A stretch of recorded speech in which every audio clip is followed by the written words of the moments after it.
Chapter 539. In the cafe, Yang Huan, who was wearing a school bag and dressed like a good student, followed Yang Yi into the cafe amidst the cheers. Seeing this scene, she smiled and waved at everyone. The burden that she had been carrying for a long time seemed to have been lifted. Congratulations, Huan Huan. You've finally overcome the difficulties of the college entrance examination. Murphy walked in front with a bouquet of flowers that she had personally selected.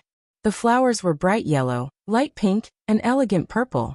The combination of the three colors looked very beautiful. Yang Huan took the flowers and smiled sweetly at Murphy. Thank you, sister-in-law. Not only Murphy, but also Ding Xiang, Guizi, and other friends congratulated and wished Yang Huan well. After all, the college entrance examination was not easy. Most of them had experienced it before. The hubbub lasted for a while before it died down. Huan Huan, what are you going to do with the rest of the holiday? Murphy sat at the bar and asked curiously, Are you going to travel? Many students chose to travel after graduation. Not only college graduates, but also high school graduates began to travel. This had already become a common phenomenon in society. Yang Huan smiled and said, I've already made a plan. I'll go home first to accompany my parents. Then I'll come back to Jiangcheng. When Sister Ding Xiang is on holiday, I'll go to her Miao village with her. When we come back from the mountain, we'll go to the capital to shoot a movie. Just like Xiaoguo last year, she'll play a small role and gain experience. Ding Xiang is going to shoot a movie too? Murphy looked at Ding Xiang in surprise. Ding Xiang waved her hand in embarrassment and said, I'm going with Huan Huan. Sister Ding Xiang is going to be my agent, Yang Huan said with a smile. Sister-in-law, didn't you say that you wanted Sister Ding Xiang to be your agent? She can also use the holiday to learn. Sister Xiaowan is also very supportive of Sister Ding Xiang going with me during the holiday. Murphy didn't care about this. She just smiled and said, So that's how it is. That's good. Ding Xiang can also take care of your life. Yang Yi walked over and overheard their conversation. He smiled and said, Ding Xiang used to do all kinds of part-time jobs and even set up her own stall. She can be considered to have rich social experience. Huan Huan is bold and also has skills, but she doesn't have much social experience. I'm afraid that she will be fooled. With Ding Xiang around, the two of them complement each other. I don't have to worry too much. Yang Huan had mentioned this to Yang Yi before, but Yang Yi was worried that Yang Huan would be alone outside, let alone in that kind of place. Later, Yang Huan said that Ding Xiang would go with her, and he reluctantly agreed. In fact, it was better for Guizi to accompany them. After all, Guizi had been there last year, and was more familiar with the area. Moreover, this guy was better at dealing with those people than Ding Xiang. However, Guizi had to shoot a movie during this holiday. He was filming The Fugitive with Yang Yi, so he didn't have time. Moreover, Yang Yi was worried about Guizi. Although they were friends, he felt that it was absolutely impossible for Guizi to be his brother-in-law. This guy, when Yang Yi first met him last year, he was still strolling around Jiangchuan's campus as a high school student. He wanted to see pretty girls with a cheeky smile. What a playboy! Even if Guizi didn't have such feelings for Yang Huan, Yang Yi still had to be careful and keep Guizi away from his sister. I feel that I will be the one protecting Sister Ding Xiang. Yang Huan muttered unhappily. Murphy changed the topic. She still didn't understand and asked, Huan Huan, why don't you go to some tourist spots? For example, the South China Sea or my hometown, Taiwan Island. It's rare for you to have such a big exam. I thought you would let yourself relax. Is it because you don't want to go out? It's okay. Even if your brother doesn't give you money, your sister-in-law will. It's not a bad thing to go out and travel. Murphy thought that Yang Huan was too shy to ask her brother for money.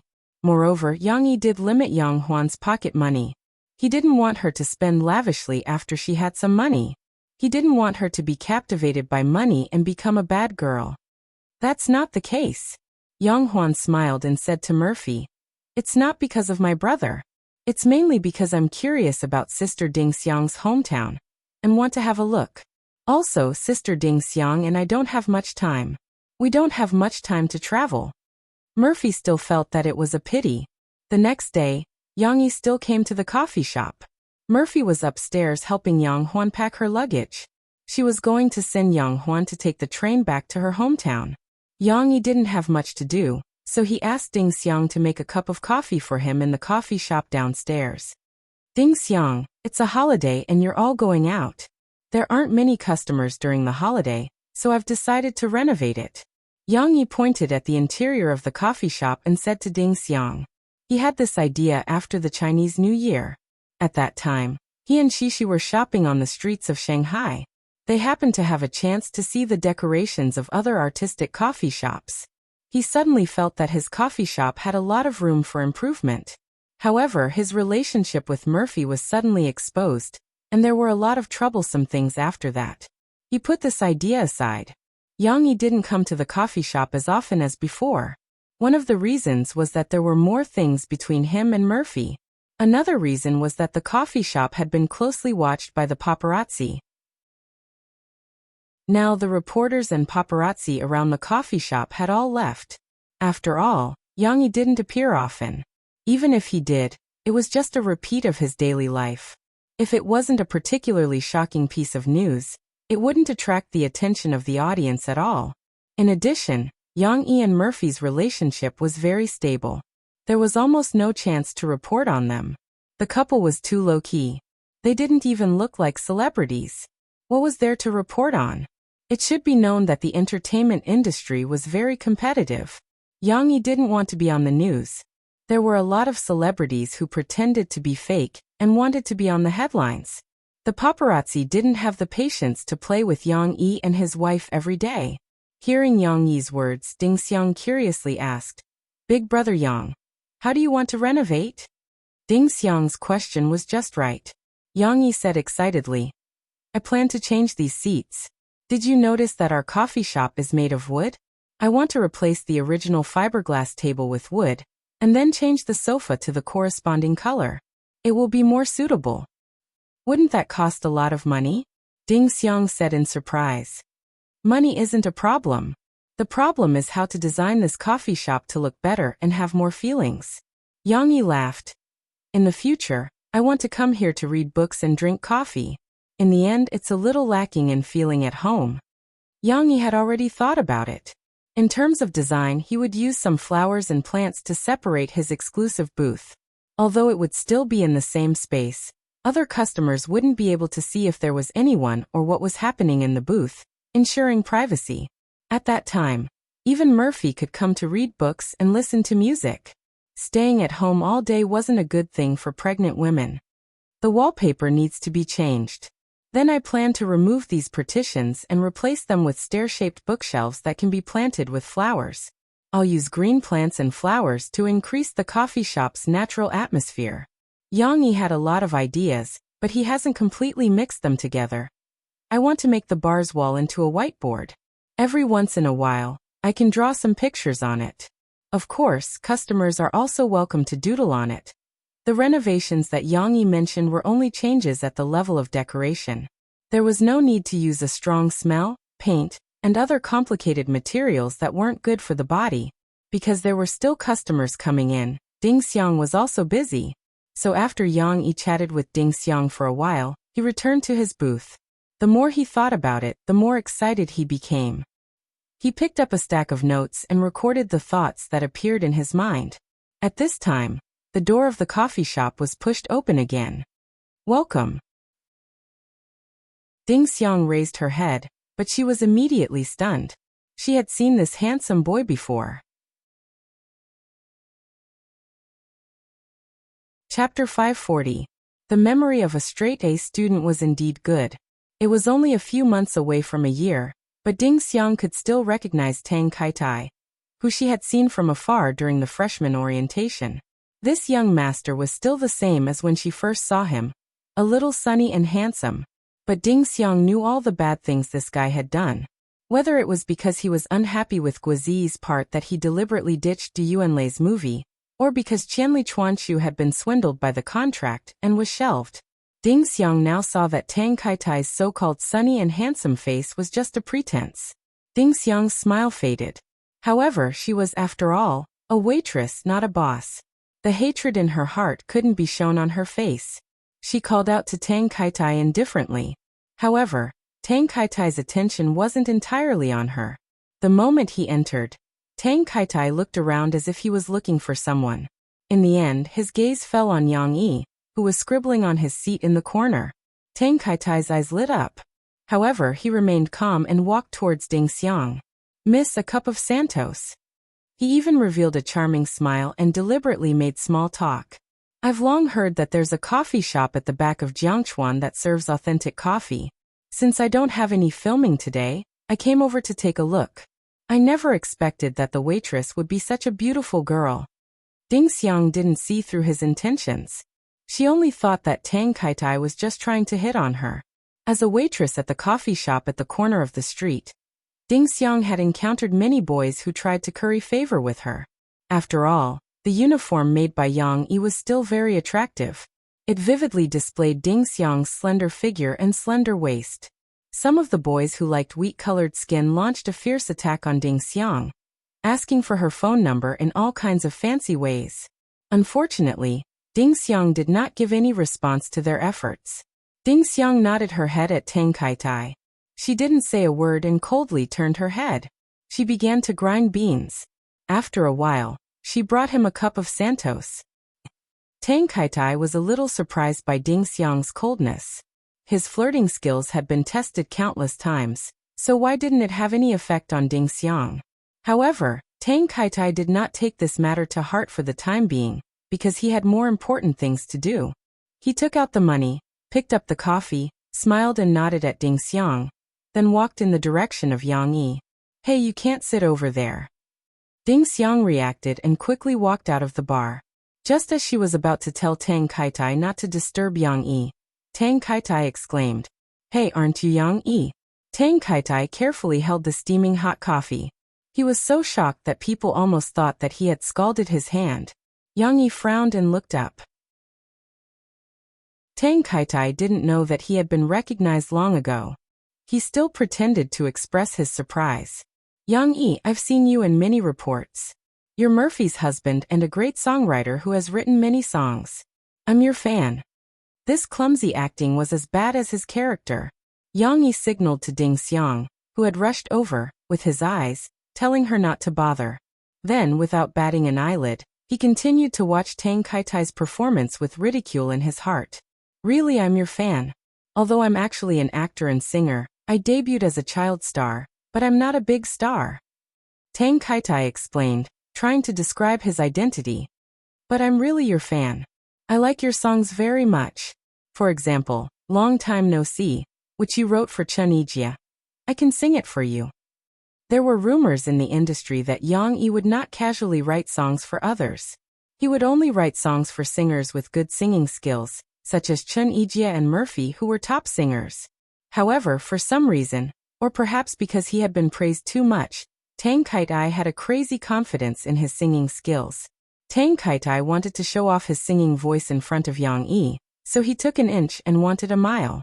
He put the coffee on Yang Yi's table, cleared his throat, and prepared to sing. "Stop, stop, stop. Don't sing." Yang Yi still couldn't help it.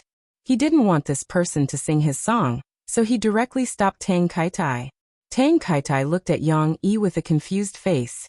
"Don't pretend to meet by chance. From the moment you entered the door, your eyes have been on me. So you didn't come to drink coffee at all, but specifically to find me, right?" Yang Yi simply exposed him. Tang Kaitai froze for a moment, then smiled awkwardly. "Mr. Yang is really observant. You even found out." However, Yang Yi still underestimated Tang Kaitai's thick skin.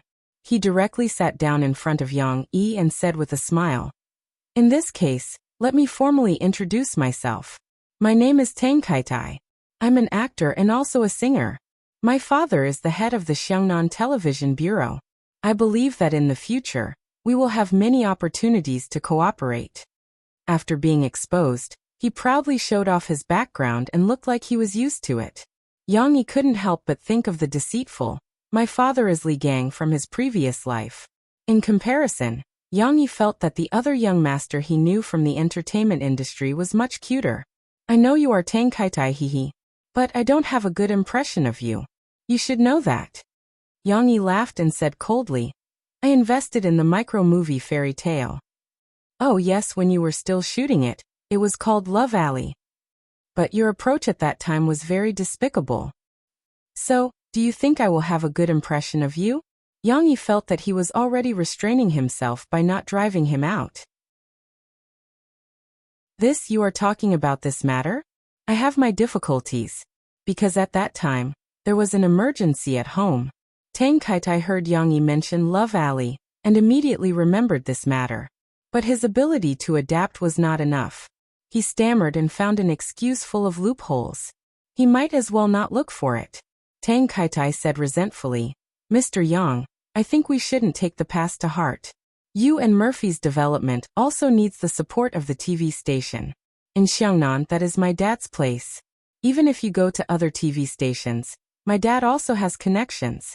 There will always be a time when we work together. This could be said to be a vague threat. Moreover, I want you to write a song for me, not to deceive anyone. It's a win-win situation. Tang Kaitai calmed down and said to Yang Yi with a smile. Yang Yi looked at him faintly. Please leave. I will not write a song for you. But you haven't heard me sing. Tang Kaitai was struggling. Yang Yi reached out and said, no matter how good you are at singing, even better than Chenijia, I will not write a song for you. He didn't say the details. Tang Kaitai's character was too bad, but Yang Yi didn't directly flip the table in this shop. He didn't want Tang Kaitai to know his relationship with Thousand Miles Chuanshu. If he knew, it wouldn't be beneficial for Thousand Miles Chuanshu to make a comeback. Tang Kaitai's face became a little uncertain. However, in the end, he didn't make a scene like Yang Yi expected. Perhaps he still had a glimmer of hope. Tang Kaitai stood up resentfully and said, Mr. Yang, I hope that one day, you can change your mind. Love Alley isn't as simple as you think. As for what wasn't simple, Tang Kaitai hadn't figured it out yet. After saying that, Tang Kaitai held back his anger and walked out angrily. Ding Xiang came out from the bar, and was almost hit by him. Chapter 541. Yang Huan went home. Although the results of the college entrance examination were not known, it should not be a problem for her to pass the cultural test. After all, Yang Huan used to study in high school according to the normal college entrance examination. Even if her results were not ideal, it was still relative to ordinary students. She usually did test papers, and could still exceed the cutoff score of the art test by 100 or 200 points. Therefore, as long as she could perform normally in the college entrance examination, the possibility of her failing was not high. A few days after Yang Huan went home, Murphy finally updated her micro-broadcasting under the numerous requests of her fans. Tomorrow Yang Yi and I will jointly release 4 singles or small albums, with a new theme and a breakthrough attempt. However, they are all new songs that no one has heard before. I hope you will like them. Finally, new songs? Judging from the micro-broadcasting, Murphy also had a part in it, not just Yang Yi's singles. Murphy's fans were really surprised. Some of them could not even believe their eyes. After all, Murphy's last micro-broadcasting was during Yang Huan's college entrance examination. She had completed her big homework and received a little red flower. Murphy was so happy that she took a photo of the little red flower, and she observing the results of the little goldfish. Micro-broadcasting was also very interesting, but what the fans wanted to see more was the news of Murphy's new songs. This time there were 4 new songs. No matter how many songs Murphy could sing, Murphy, who had disappeared for a few months, finally released a new song, which was enough to make the fans go wild with joy. The next day, the online music library was updated at noon. Yang Yi and Mo Fei's 4 new songs also appeared in people's vision on time. We Became Soldiers, To Tell the Truth, were sung by Yang Yi. 15th Moon and Soldier Brother were sung by Murphy. Wait, what the hell were these 4 songs? Why did they look like military songs? No wonder it was called a small album. It turned out to be a small album with a military theme. Not to mention that the fans were a little confused. The media who rushed over after hearing the news were also stunned at the computer. Before this, they had not received any news that Yang Yi would sing these 4 songs, nor did they know how they pulled out 4 military songs. The 2 of them were originally singing pop songs. If they suddenly went to sing military songs, wouldn't that be nonsense? It was as if Andy Lau, who had been singing traditional pop music, suddenly sang tune air. It was hard for people to accept. But no matter how crazy Yang E and Murphy were to sing military songs, many fans who had been waiting for a long time still doubtfully bought the 4 songs to listen to. For a while, the song with the highest sales was still 15th Moon. This song didn't look like a military song, and it was slightly similar to the title of a pop song. However, in the beginning, it was still a completely military song. The moon of the 15th shines on my hometown on the border.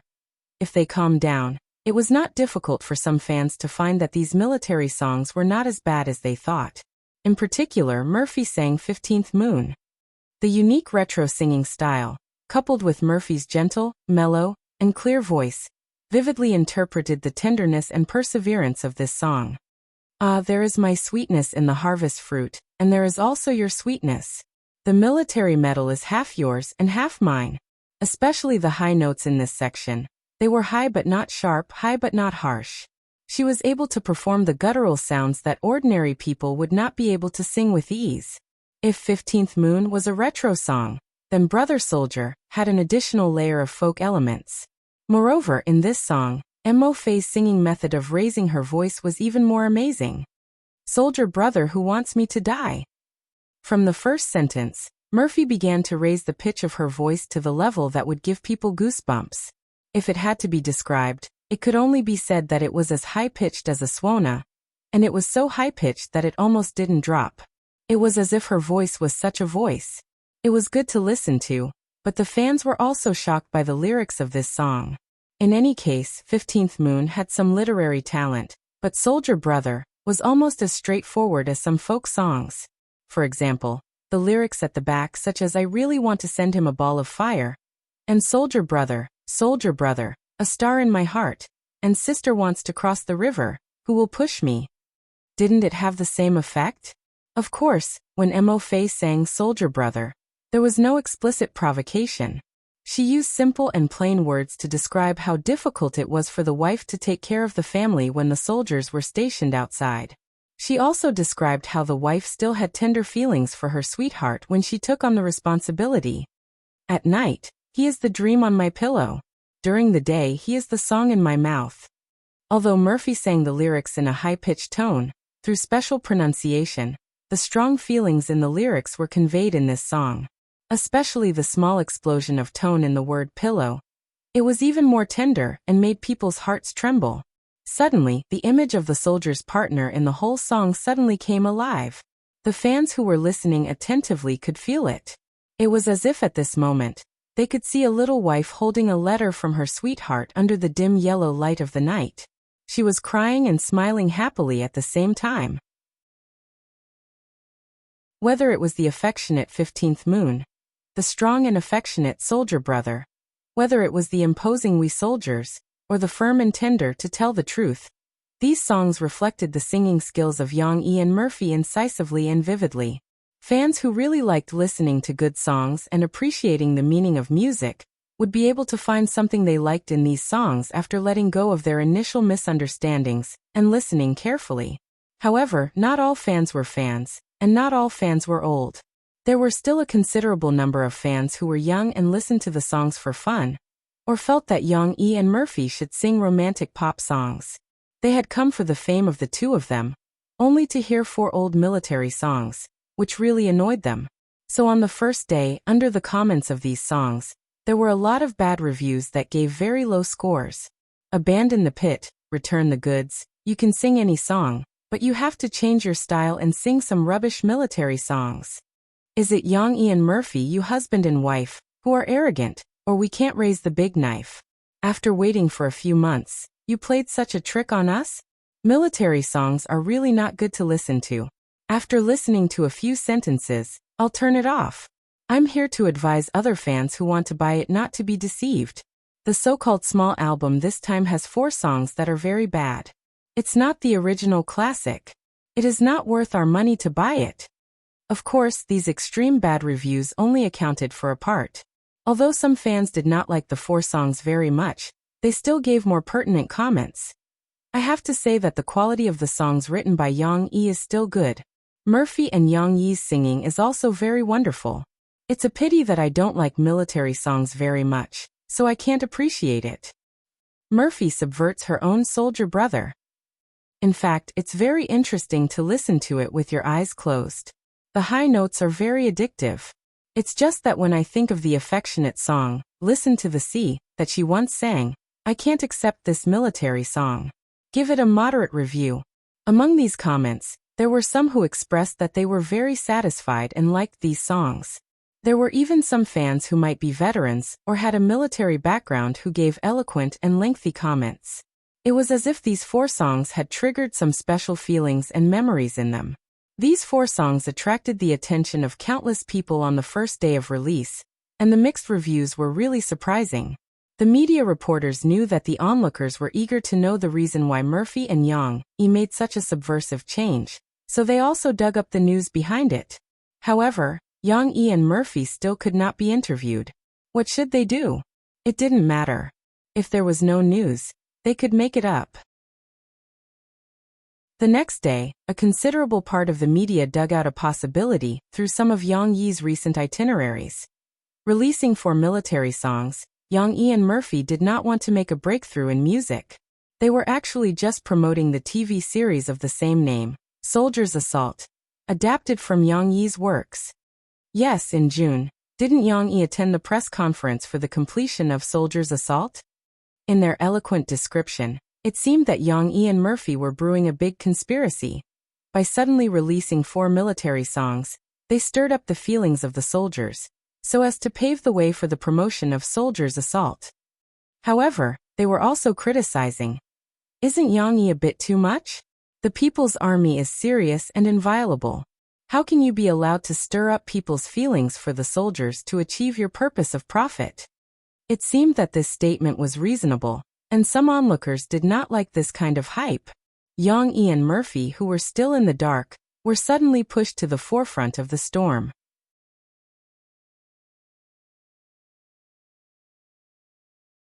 Chapter 542. Mo Xiaowan naturally wouldn't sit back and watch the media stir up trouble. It just so happened that the public relations department of Hua Yi Brothers was newly established, so this was an opportunity to test it. The night the public opinion appeared in the media, the public relations department managed by Xiao AI released a statement through the official Phoebe Studio micro-broadcasting. The 4 new songs released by Yang Yi and Murphy have nothing to do with the promotion of Soldier's Assault, nor are they hype like some media outlets said.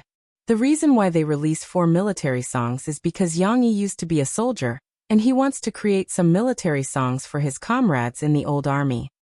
At the same time, Murphy and Yang Yi's accounts also reposted this micro-broadcasting. This was their first clarification.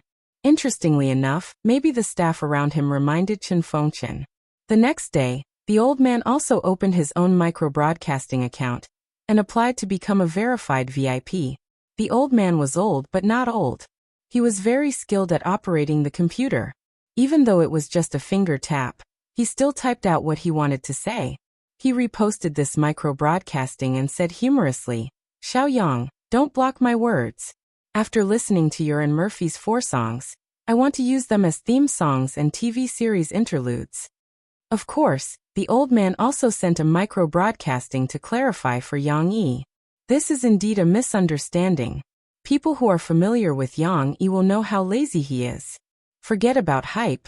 He doesn't even want to participate in ordinary promotional activities. As the original author of Soldier's Assault, he didn't want to come to the press conference before the start of filming. He was invited several times before he could come to the press conference. Let me ask you, how could such an outstanding author, who is above the common populace, do something even more outrageous like moral kidnapping?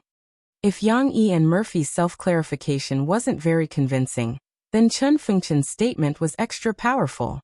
The media's criticism of Yang Yi began to die down. Instead, some quick-witted reporters abandoned their reports on Yang Yi's new song and ran to Beijing to look for Chen Fengchen. Chen Fengchen was much easier to interview than Yang Yi.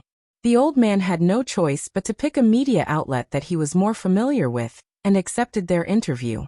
In this interview, the main topic was still soldiers' assault, but the reporter still asked about Yang Yi. Chen Fengchen was still very willing to tell them about how he met Yang Yi. After all, Yang Yi and Murphy's relationship had already been made public. There was no need to keep some things that couldn't be said back then a secret. Yang Yi and Chen Fengchen's acquaintance was actually Chen Fengchen's personal visit. This big news made the reporters extremely excited. Chen Fengchen was a famous director and was highly respected, yet Yang Yi had actually asked him to look for him. Fortunately, Chen Fengchen also knew that some reporters liked to beat around the bush. He went straight to the point. Don't say that I visited him 3 times. At that time, Yang Yi didn't know who I was and didn't know why I went to look for him.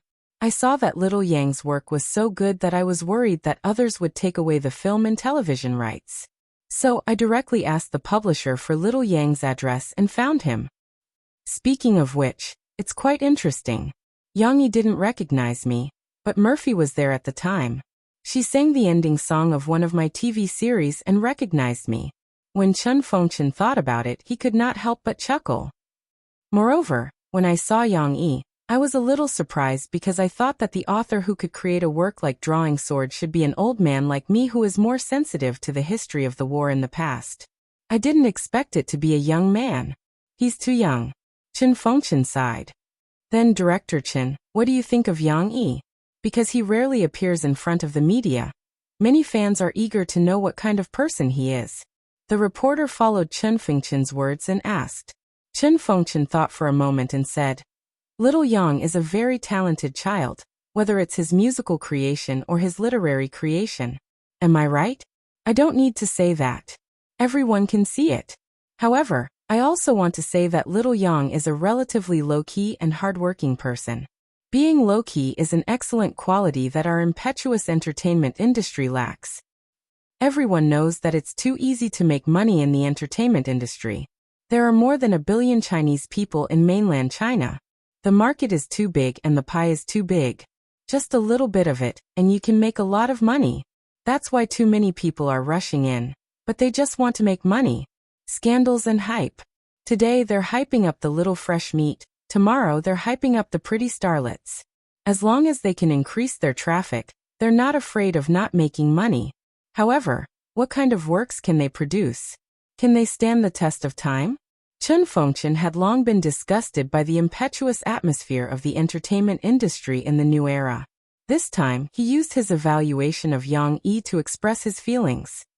I won't talk about anything else. Let's talk about that night. That was very popular last month, right? I have an assistant who was listening to the song too. The lyrics were unbearable to the ear. I have no idea how that singer wrote such a song. Look, I don't even remember his name. Chen Fengchen said. Zhu Jie was unwittingly implicated.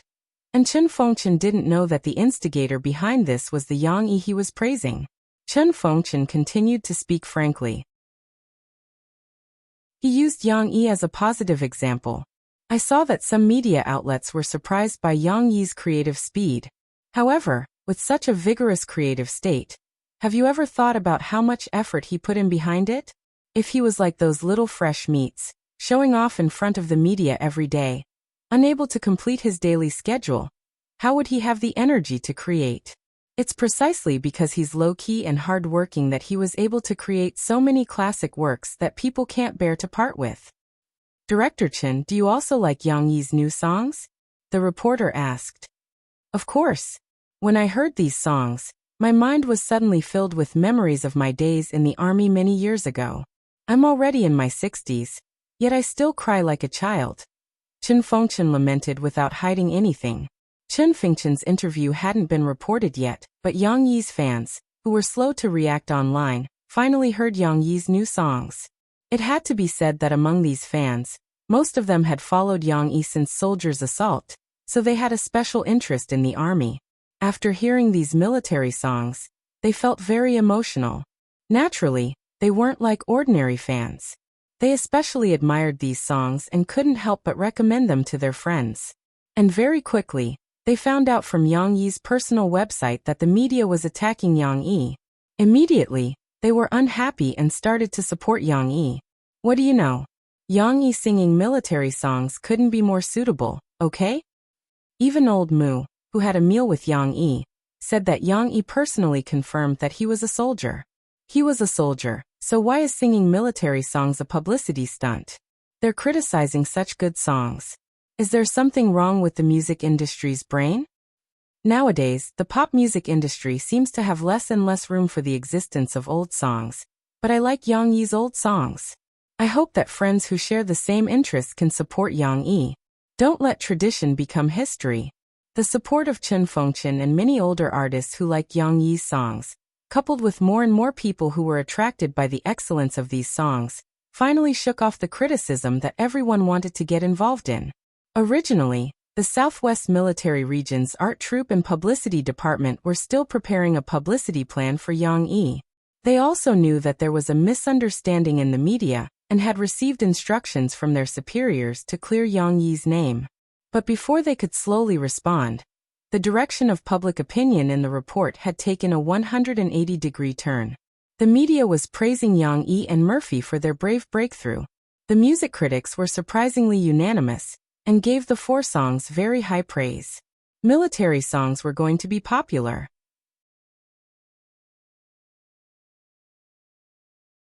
Chapter 543. Although the music industry was stirred up by Yang Yi and Murphy's new songs, it seemed that many media outlets were reporting on these 4 songs, and it seemed that many people were also paying attention to these 4 songs, but the resurgence of military songs was actually an illusion. After all, the times were moving forward and developing. Among young people, there were only a few who liked these retro songs. Although the best song 15th Moon had unintentionally borrowed the wind of public opinion to reach the top 10 of the new song sales chart, it was only limited to that. It was weak and gradually fell with the decline in popularity. Of course, this was also related to the fact that Yang Yi and Murphy didn't participate in any chart shows at all, didn't accept variety show invitations, and lacked publicity. What's more, they were overwhelmingly praised by the music critics. It turned out that the music critics' vision was still a little different from the public's. In the end, the 4 songs were ranked in the top 30, and the sales were not bad. They couldn't reproduce the legend of Yang Yi's previous songs being popular. However, Yang Yi and Murphy were still very satisfied with this result. We are not R&B. How can we get everyone's love? As long as there are people who like our music, and so many people think that our 4 songs are good, that's enough. Murphy comforted Mo Xiaowan. Mo Xiaowan was disappointed with this result for a long time, because this small album was Murphy's first battle after independence. It didn't become a hit, and it always gave people the feeling that Murphy had made a bad move. There were indeed some media outlets who wanted to see the world in chaos mocking Murphy's departure from Tianmei. They even used this as a pretext to make a fuss. Didn't she not accept media interviews? Didn't she like to keep a low profile? As a star, she didn't want any exposure, and she still wanted results? Of course, they couldn't ridicule her so directly. Not only did they beat around the bush, but they also gave many examples to comment on. But the meaning was expressed. But so what? It was unknown whether Yang Yi and Murphy regretted changing, or still doing their own way in the entertainment industry. Of course, these were things that happened later. Ever since the release of the song, there had been constant turmoil outside. But in their villa, it was still calm and peaceful. They were still happily living their lives. Yang Yi and Murphy did not bring the outside influence into the house. Early in the morning, Yang Yi smiled and said to Shishi, who was at home during the summer vacation, "Daddy will teach you how to swim today." Summer came later this year. After the summer heat, the sun seemed to have woken up. High in the sky, it shone brightly on the earth and gradually began to emit its majesty.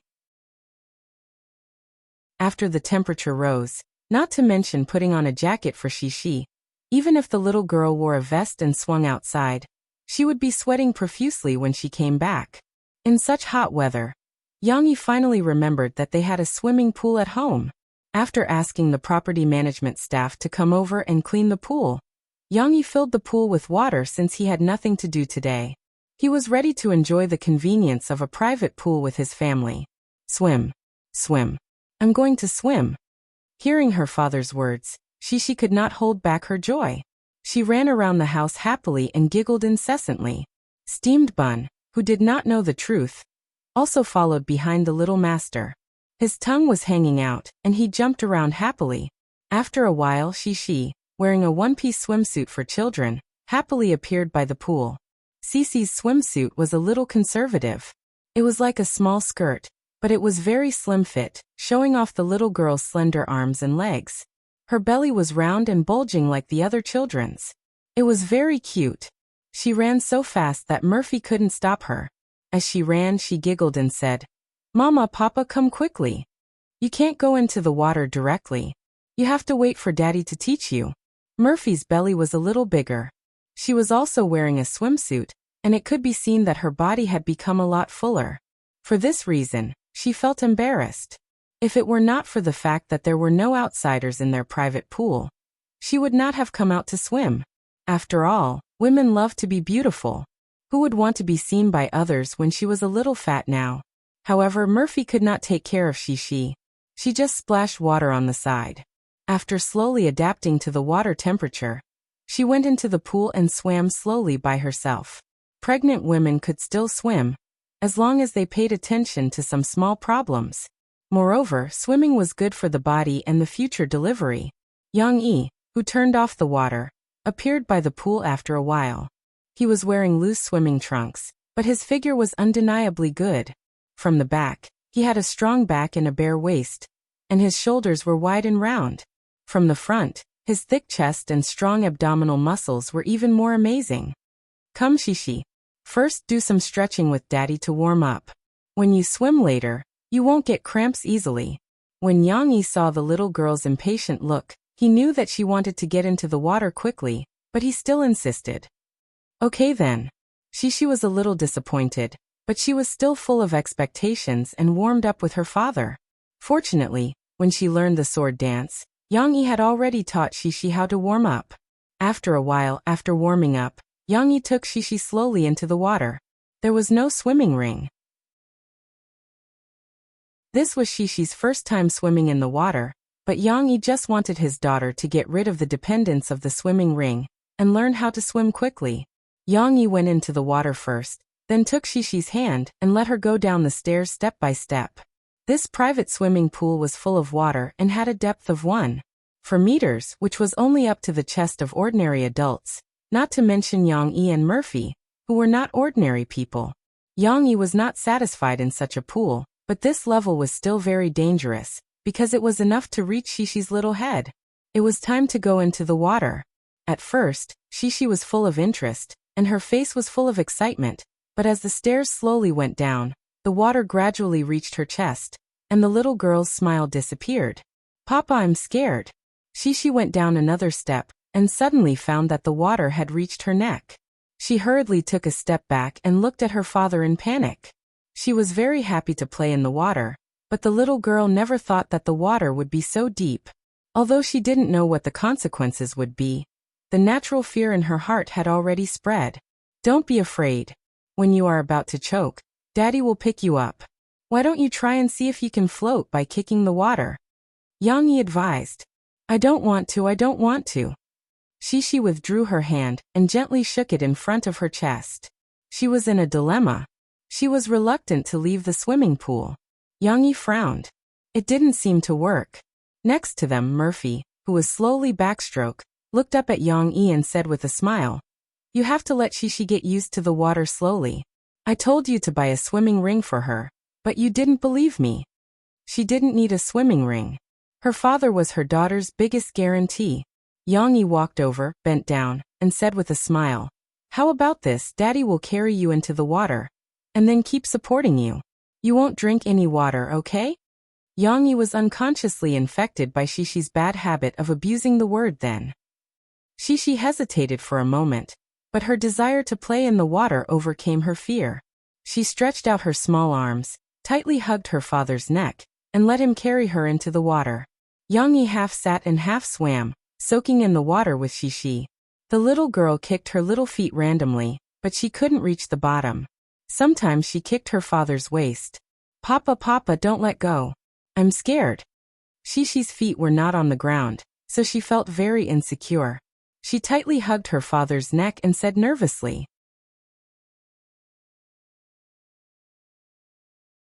Chapter 544. Young-yi suddenly had an idea. He stretched out one leg and bent it, so that Shishi could stand on it. Then he coaxed, "Alright, relax. You can't hold on to Daddy's neck when you swim. Anyway, Daddy will hug you and won't let you fall into the water." Shishi was skeptical. She hesitantly let go of one hand, but her other hand was still on her father's neck. Her small body trembled in the water, as if she would slip if she stepped on her father's thigh. Young-yi's two big hands almost wrapped around the little girl's small waist. Although it was an exaggeration, this supporting force made Shishi's body as steady as a rock in the water. She wouldn't slip as she thought. The slightly surging water caused by Murphy's swimming was like a huge wave in Shishi's eyes. It didn't send her flying. The little girl felt a little relieved. Although she was nervous, she couldn't help but use her small hand to pat the water. "Papa!" The water splashed, and some even flew onto Shishi's face. Hee. The little girl couldn't help but turn to look at her father. Although she was so nervous that she frowned a little, her big eyes were full of smiles. She seemed to be having a lot of fun. This was much more fun than the little water in the bathtub. After all, a swimming pool was a swimming pool. Shishi, look at Mommy. Murphy was a good swimmer. She was breaststroke just now, but now that she turned over, it became backstroke. She floated on the water leisurely, and could even turn her head slightly to greet Shishi. Mom is so amazing. Shishi stood on her father's lap and looked at her mother enviously. It wasn't that she appreciated how good Murphy was at swimming. The little girl was just envious that Murphy could play so freely in the water, unlike her, who could only gently pat the water and didn't dare to make waves. It was as if she was afraid that she would be swallowed by the water if she moved too much. "You can do it too. Come on." Young-yi saw that Shishi was getting used to it, so he didn't dawdle. He hugged her waist with one hand and held her small head with the other. He held her horizontally, so that her head was slightly above the water, while the rest of her body was immersed in the water. It was simple and rough. As Young-yi expected, she was so scared that she closed her eyes and cried. Her small hands and feet flopped in the water. She was too scared. At that moment, she thought that her father would leave her in the water, would abandon her. She didn't care that her head was still above the water. She closed her eyes and cried. It was also due to her survival instincts. The little girl flapped her arms and legs very hard, sometimes splashing the water with her small hands and feet. Fortunately, she's head she wouldn't fall. Seeing Young-yi teaching Cece like this, Mo-fei stood up nervously in the water. "It's okay. Don't worry." Young-yi smiled and shook his head at Murphy. Then he didn't do anything else. He just gently coaxed Shishi. "Why are you crying? Isn't Daddy still here? Look, Daddy is still protecting you." When Young-yi learned how to swim in his previous life, there was no one to teach him. In order to survive, he, who was only a few years older than Shishi, gritted his teeth and jumped into the Amazon River. He struggled in the rapids and eventually survived and learned how to swim. Compared to that time, Young-yi was very gentle when he taught Shishi how to swim. From the beginning to the end, he didn't blame her and even coaxed her slowly. He even supported Shishi's body so that she could learn how to swim in a safe state. However, Young-yi still overestimated his daughter. Shishi was a little girl. She wasn't a thick-skinned little man. This scare made Shishi cry uncontrollably. It was as if the grievances in her heart were about to get stuck in her throat. How could Daddy not want Shishi? After letting Shishi struggle for a while, Young-yi realized that his daughter's crying couldn't be coaxed. He was also worried that the little girl would get cramps. He had no choice but to straighten her up, drag her little butt, and hold her in his arms. In Daddy's arms, she finally felt a sense of security. At this moment, the little girl was like a frightened kitten. She curled up in her father's chest and sobbed softly. One of her little hands was still holding on to her father's arm. Okay. Why are you so scared? Daddy told you that Daddy will protect you. You don't have to worry. You just have to swim like Mommy." Young-yi coaxed her helplessly. He gently pulled down Shishi's little hand that was rubbing her eyes. "Don't rub your eyes. Your hands are dirty now. Rubbing your eyes will rub the germs in. Daddy doesn't want Shishi anymore." The little girl finally opened her golden mouth. She choked with sobs and said sadly, "Why don't you want Shishi? Daddy has always been protecting you. Don't you feel it? Daddy is also holding your little head. I won't let you choke on the water." Yangi didn't know whether to laugh or cry. It did take a little effort to coax Shishi. But fortunately, after the little girl was coaxed, her good ability to accept things was also reflected. Just now, there was indeed no danger, so they didn't dawdle from the beginning. Under Daddy's coaxing, the little girl finally tried to float on the water with Daddy's support. After Shishi adapted to this feeling, she played happily. Now this posture of splashing water was much more interesting than the previous one. Moreover, Shishi was still using her hands and feet. Her little feet also made a big splash. The little girl tried hard to raise her little head, but she couldn't help but let out a pleasant laughter. "That's right? Daddy didn't lie to you. Daddy is protecting you. How could I let you be eaten by the water?" Yangi said with a smile. The saying of being eaten by the water was created by Shishi herself. Although at this time, Shishi didn't have time to respond, Yangi believed that his daughter, who was screaming in fear just now, should have confidence in him. Now he wanted to let Shishi feel the feeling of being in the water. When the little girl was a little tired and didn't want to move, Yangi took her to the beach chair by the pool and sat down. Murphy, who was tired from swimming just now, went ashore to drink water, came over with Shishi's bath towel, and covered the little girl's wet body. Although the weather was very hot, it was easier to catch a cold when wet. A child's resistance was not as good as an adult's. "Is it fun?" Murphy scratched Shishi's little nose and asked softly with a smile. "It's fun. I like to swim." Shishi's little face was very excited. She couldn't help but gesticulate with her mother and said, "I can draw water. I can draw water very high. This is not called swimming. This is called playing with water." Murphy couldn't help but laugh and said, "When you swim, you should be like your mother. You don't need your father to carry you. Look at your father, he can swim so well." After settling Shishi down, Yangi also dived into the pool and swam back and forth a few times to satisfy his craving.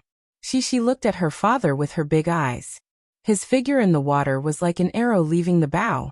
His posture was not standard compared to Murphy's, but every time he swung his legs and arms, it was full of strength and beauty. "Papa is so powerful." The little girl looked at him with admiration and muttered to herself. Yangi didn't forget that he was not playing with water today. He was responsible for teaching Shishi how to swim. Therefore, after swimming for a while, he came out of the pool and walked in front of Shishi. "Papa, I want to be like you. I want to swim super fast, go there, and then go swim back." The little girl didn't seem to be tired anymore. She was full of energy as she jumped around in front of her father and chattered. "Okay, then Daddy will teach you how to swim now. But first, you have to learn the swimming posture and learn the freestyle. After you learn it, you can swim as fast as Daddy," Yangi said with a gratified smile. Of course, swimming is not something that can be learned overnight, but this summer is still long.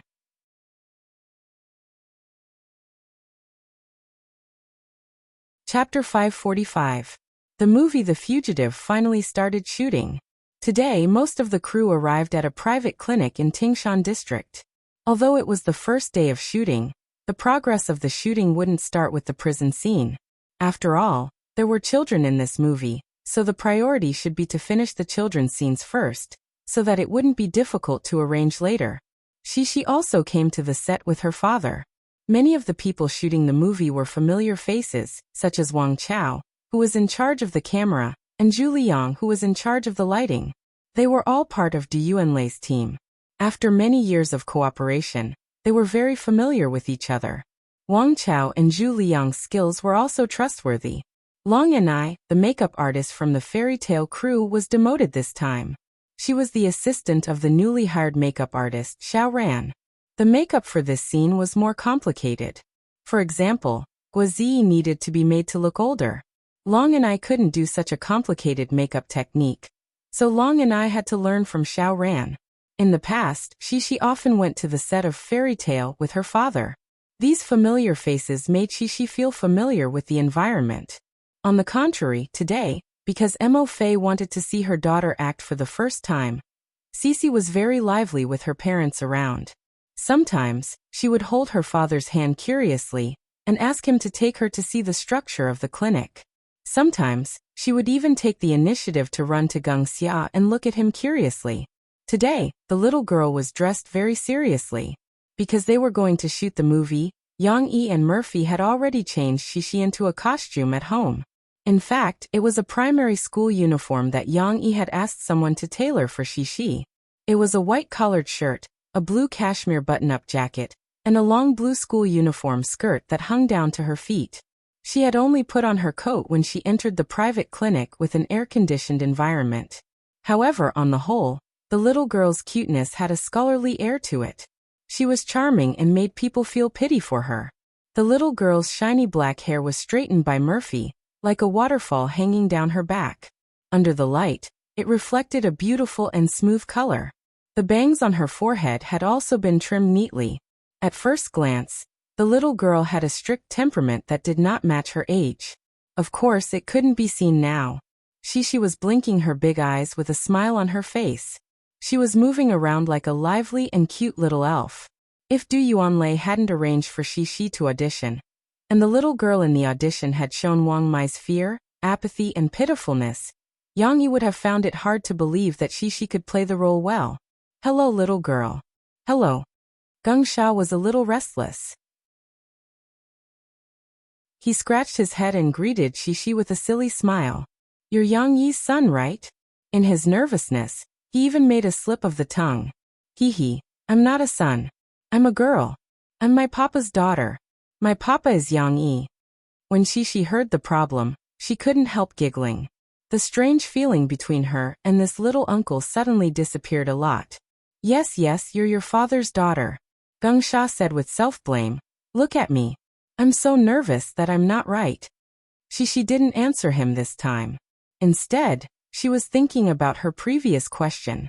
She looked at Geng Xia curiously and said, Uncle, are you going to play my papa in the movie? My papa is my real papa, and then my papa said that you have to pretend to be my papa, but only in the movie. 2 days ago, when Yang Yi told Shishi the story of the role she was going to play, the little girl was still struggling for a long time.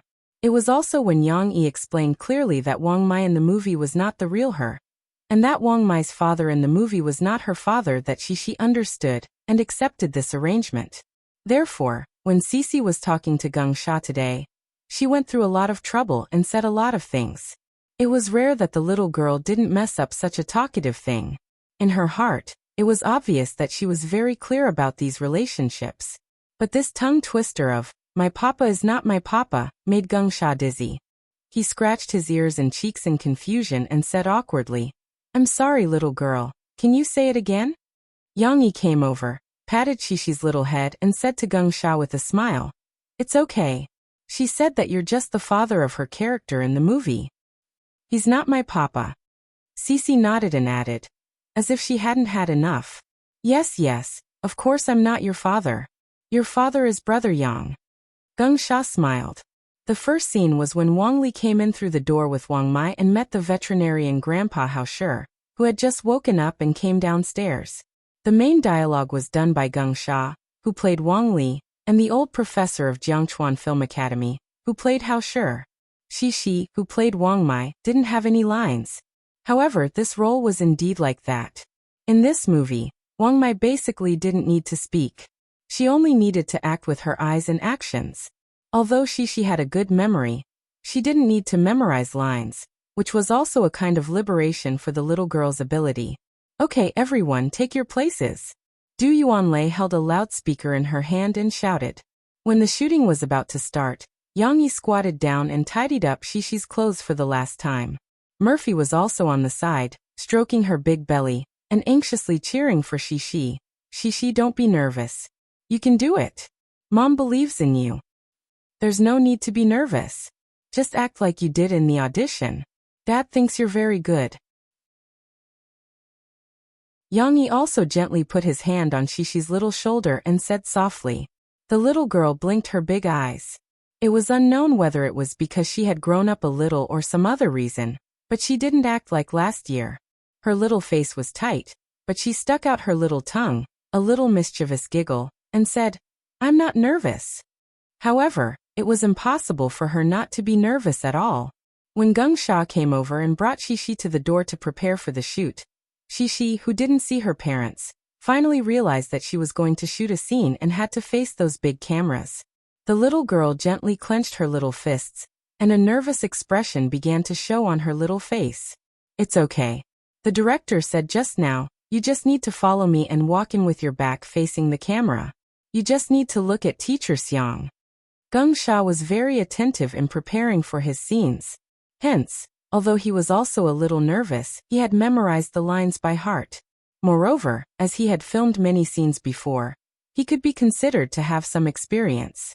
When he saw Shishi lowering her little head slightly, he knew that she was the same as when he first started filming, so he kindly comforted her. Shishi raised her head and blinked her big eyes. Although children were not well versed in worldly affairs, their pure hearts were like a mirror that could clearly reflect other people's attitude toward them. Cece could feel that this short uncle was helping her out of the goodness of his heart. The little girl's voice was soft as she responded, "You don't have to worry about anything else. Just follow my footsteps and stay behind me. Uncle will help you." Gung Sha seemed to have also felt Shishi's trust, and he instantly felt a sense of responsibility. "All right, let's start." The director's voice was heard. "Let's go," Gung Sha said in a low voice. He held the teddy bear under his arm and carried a black luggage bag as he pushed the door open and walked in. Shishi hurriedly followed in small steps. It was her first time shooting such an important scene. How would Shishi's performance be?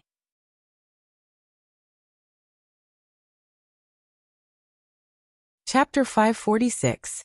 When she came in, Shishi couldn't help but look in the direction of her parents. Yang Yi and Murphy were sitting on the chairs. In fact, they were more nervous than Shishi, as if this performance was a big test. But when they saw Shishi looking over, they both smiled and gave Shishi a thumbs up to encourage her. However, the little girl couldn't take it when she looked. The director called for a stop. The reason was obvious. Just a single glance would reveal a flaw. There was nothing there. Even the introverted and autistic shouldn't be looking around like that.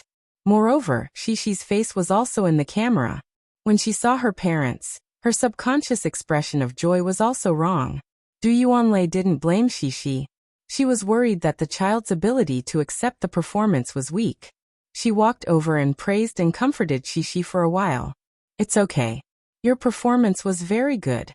It's just that in this scene, everyone had a little flaw. Not only you, but Uncle Gung Sha and Grandpa Xiang also didn't act very well. Let's work together and act it well, okay?" Shishi didn't have a glass heart. At first, the little girl felt that it was her own problem and blamed herself.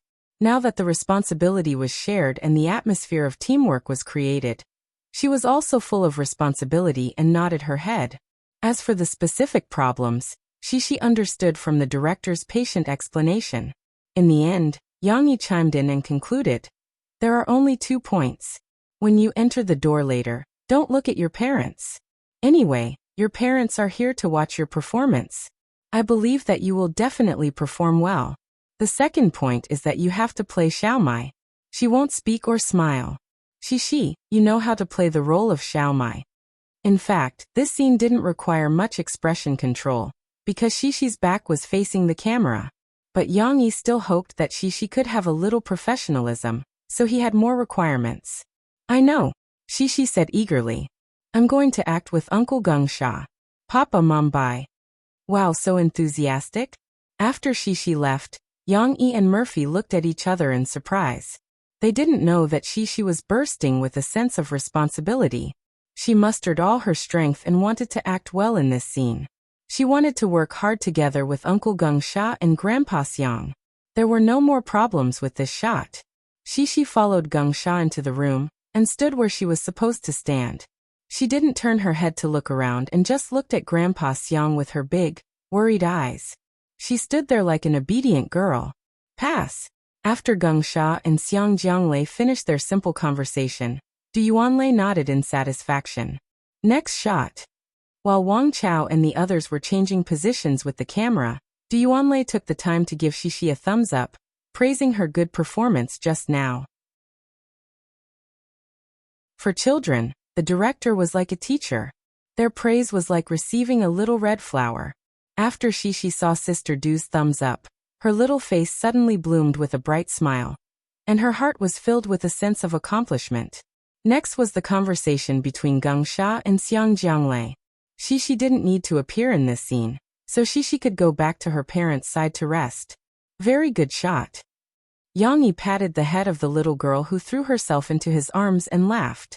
He said with a smile, "Dad can't believe that you actually finished shooting this scene so quickly. You only had 1 NG. What do you mean by NG? Shishi blinked her big eyes and asked curiously. It means that you only need to reshoot it once. Do you know that your Uncle Guazi sometimes NGs a few times when he's filming? Even more than 10 times. Yang Yi explained to Shishi. Then am I very powerful? The little girl's eyebrows were curved as she smiled. Her sparkling eyes were as beautiful as little stars, but she was a little embarrassed as she asked in a low voice. I'm very good. Yang Yi praised. But you have to keep it up, you can't be arrogant. Murphy reminded her. The one who acted better was Geng Sha. In fact, the Wang Li played by Geng Sha was quite different from the Pali played by Martin Shot in Yang Yi's memory. However, his simple and honest face, as well as his somewhat reserved, embarrassed, and self-abased smile, could better reflect the character's situation. It could be said that Geng Sha was almost acting as himself. The scene between Geng Sha and the veteran teacher Xiang was also very enjoyable for the onlookers. One played the role of Wang Li who was in dire straits, and the other played the role of the old veterinarian who suffered from paranoia, making people forget what he looked like in the past. Under their lead, Shishi's subsequent scenes were also more successful. Xiang Jianglei smiled kindly and bent down. As if he was playing with a cat, he stretched out his hand, bent his fingers, and gently scratched Shishi's delicate little face. The little girl's little mouth was closed, and she looked at Grandpa Xiang with her big sad eyes. However, her expression remained indifferent from the beginning to the end, and there was no change. In fact, she laughed twice. Shishi couldn't hold it in. She was amused by Grandpa Xiang's doting expression and his action of playing with a cat. However, the little girl thought that she couldn't reshoot the movie too many times, so she seriously endured it. On the third take, she perfectly portrayed the indifference of Little Wheat. This scene was beyond my expectations. I thought that Shishi would have to NG more than 10 times before she could pass. I didn't expect Shishi to be so good. Really, she's better than I thought. Shishi also received the excited praise from Teacher Du, which made her feel so happy that she was about to fly.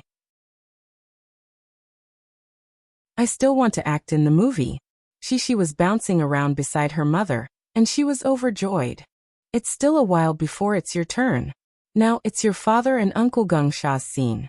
Murphy brought Shishi to another position and found a good angle to watch Yang Yi's performance. Papa is also super good at acting in movies.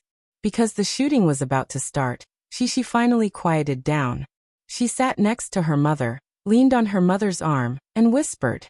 In fact, Shishi didn't know so much. She was simply full of confidence in her father. Yang Yi didn't know that his daughter had high hopes for him. Although he often fantasized about being the lead actor and playing the role he liked in the movie, this was really pushing a duck onto a perch. He was lying on a simple hospital bed, a table, with a straight face and closed eyes, just like Lucas in the movie in his previous life, with a ferocious look on his face.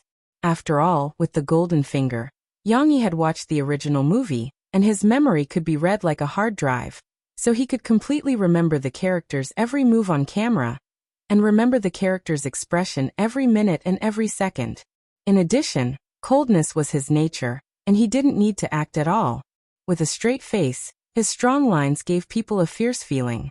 Fortunately, in real life, Yang Yi had become much gentler. He was usually smiling, which was why so many children liked him, and why Shishi stuck to him all the time. However, although Yang Yi acted quite well on the hospital bed, in fact, he was still very nervous. Not only did Yang Yi not know how he acted, but he was also secretly worried that if he NG'd too many times and was defeated by his daughter, wouldn't it be a little too embarrassing? Stop. Du Yuanlei suddenly shouted, Stop.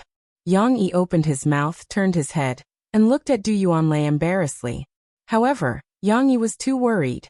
Du Yuanlei didn't walk towards him, but towards Geng Sha.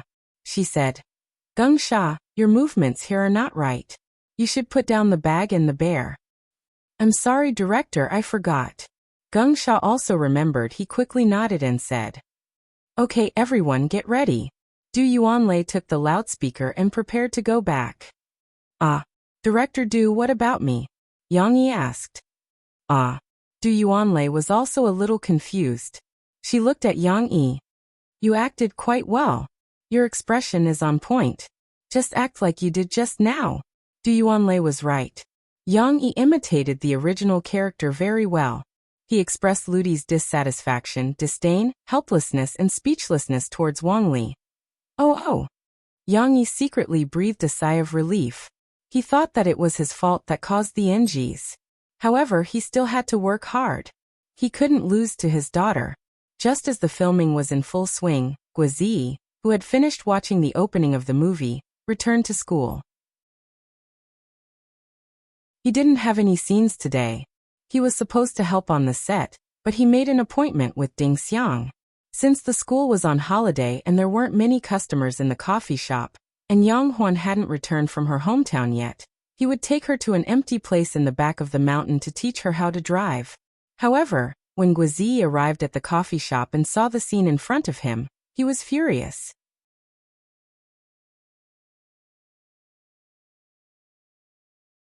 Chapter 547. After Tang Kaitai was rejected by Yang Yi and left angrily, he didn't give up.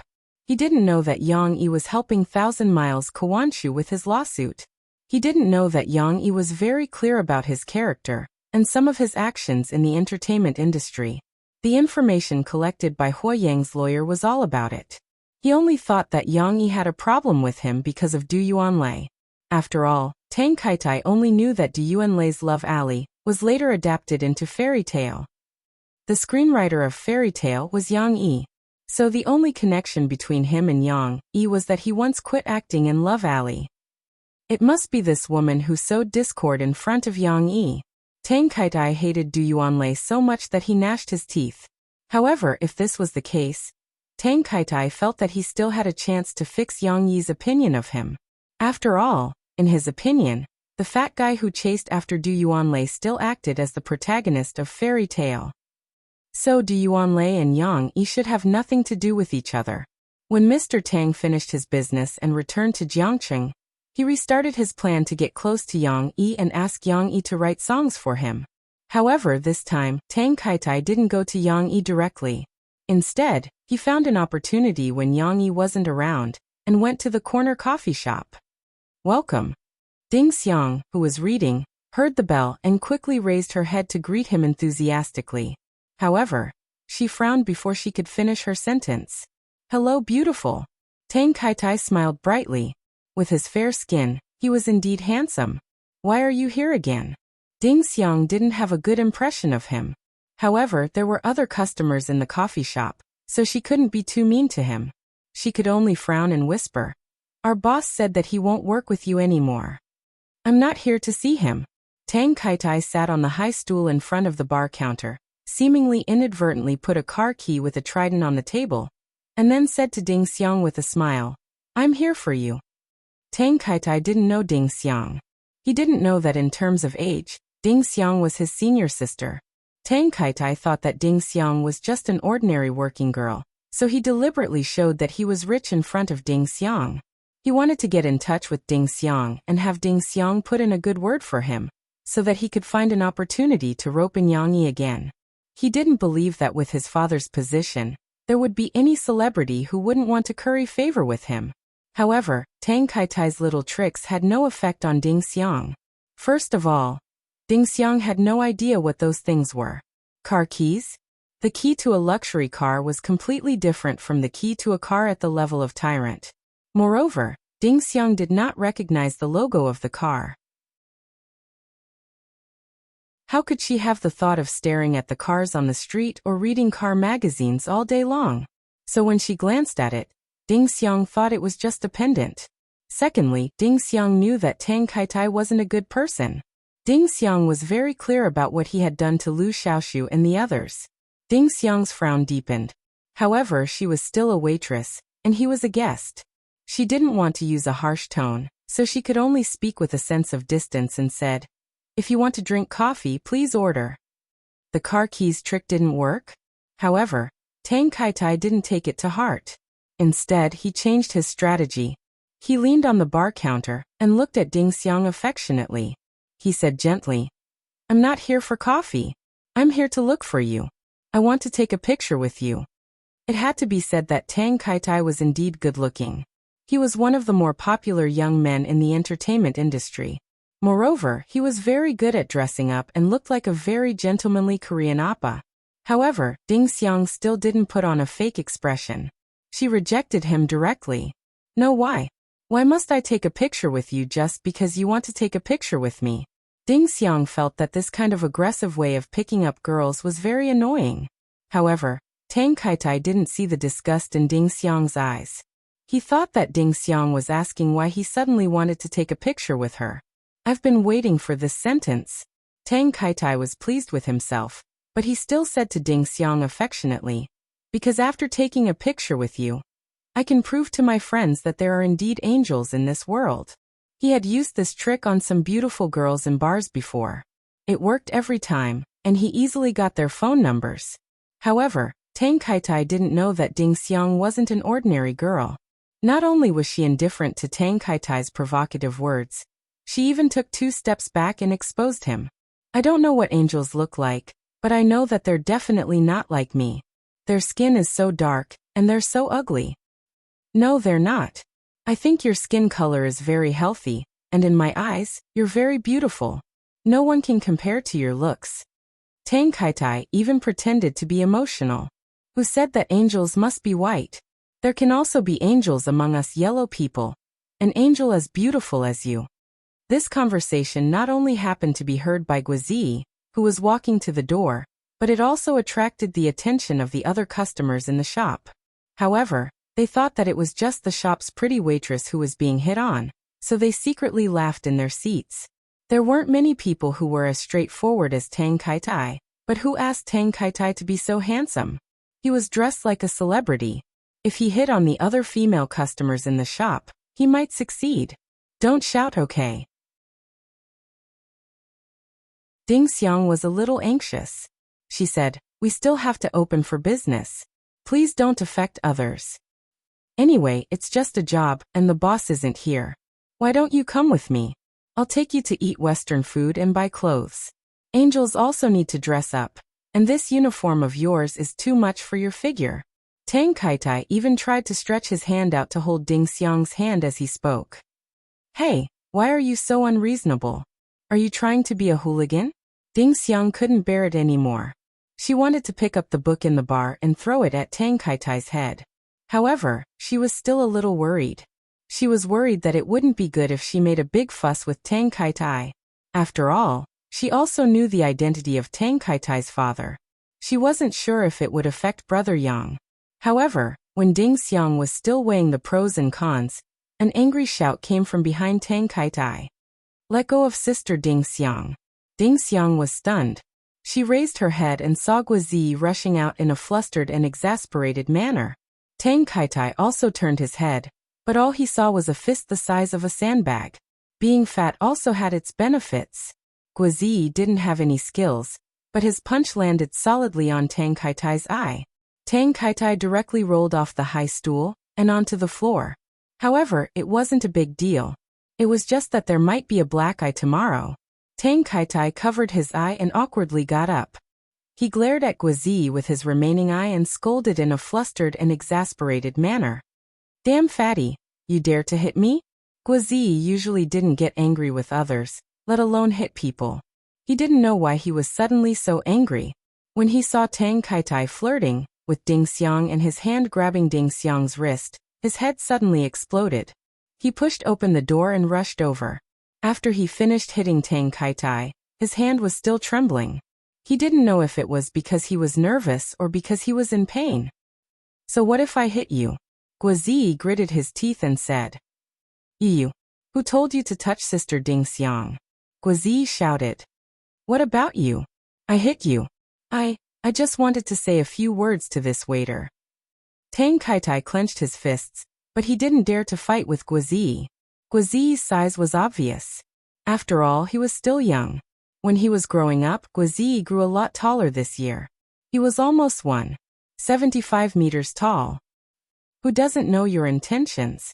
Let me tell you, Brother Yang Yi won't write songs for you. Give up. Don't harass our sister Ding Xiang. Guazi saw that Tang Kaitai was scared. He emboldened himself. He straightened his chest and said, Get out of here. You're not welcome here. Guazi knew that Tang Kaitai had been here before. Ding Xiang had talked to him about it. However, Guazi didn't care before. Thinking that Yang Yi had already taken care of it, Tang Kaitai took a step back. He felt that he couldn't afford to lose face. He clenched his teeth and turned around to leave. Remember this. Guazi watched Tang Kaitai leave. He breathed a sigh of relief. The warrior with a straight back just now disappeared. Instead, he turned his head to look at Ding Xiang with an embarrassed face. Are you okay? Ding Xiang finally came back to her senses. She remembered that she saw Guazi's trembling hand. She stretched out her hand and said worriedly, Let me see your hand. I'm fine. Guazi quickly waved his hand. Let me see. Ding Xiang grabbed Guazi's hand and carefully looked at it. There were no scars. Only then did she feel relieved. Her eyes were filled with gratitude, but her mouth was a little worried. Why were you so impulsive? In fact, he can't touch me.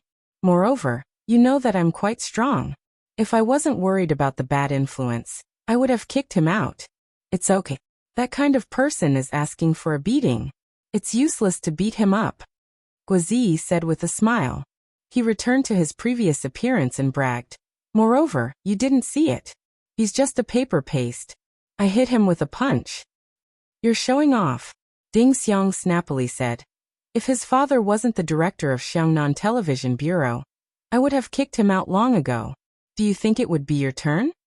Moreover, in the future, you'll be in this line of work. If you hit him, won't your future be affected? Ding Xiang worriedly looked at Guazi and asked. Haha, what's so scary about a small director? Guazi waved his hand and said with a disdainful smile. Don't worry, Sister Ding Xiang.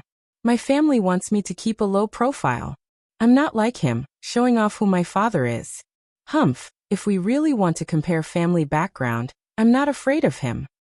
There's also Brother Yang. Guazi, who knew some inside information, said with a smile. You don't have to worry about Brother Yang. He has a military background. Moreover, it's going to be exposed soon. Who dares to touch him? In any case, if you see him in a bad mood, just throw him out. I guarantee that he won't dare to make a sound. Don't be so reckless all the time. Ding Xiang was somewhat speechless.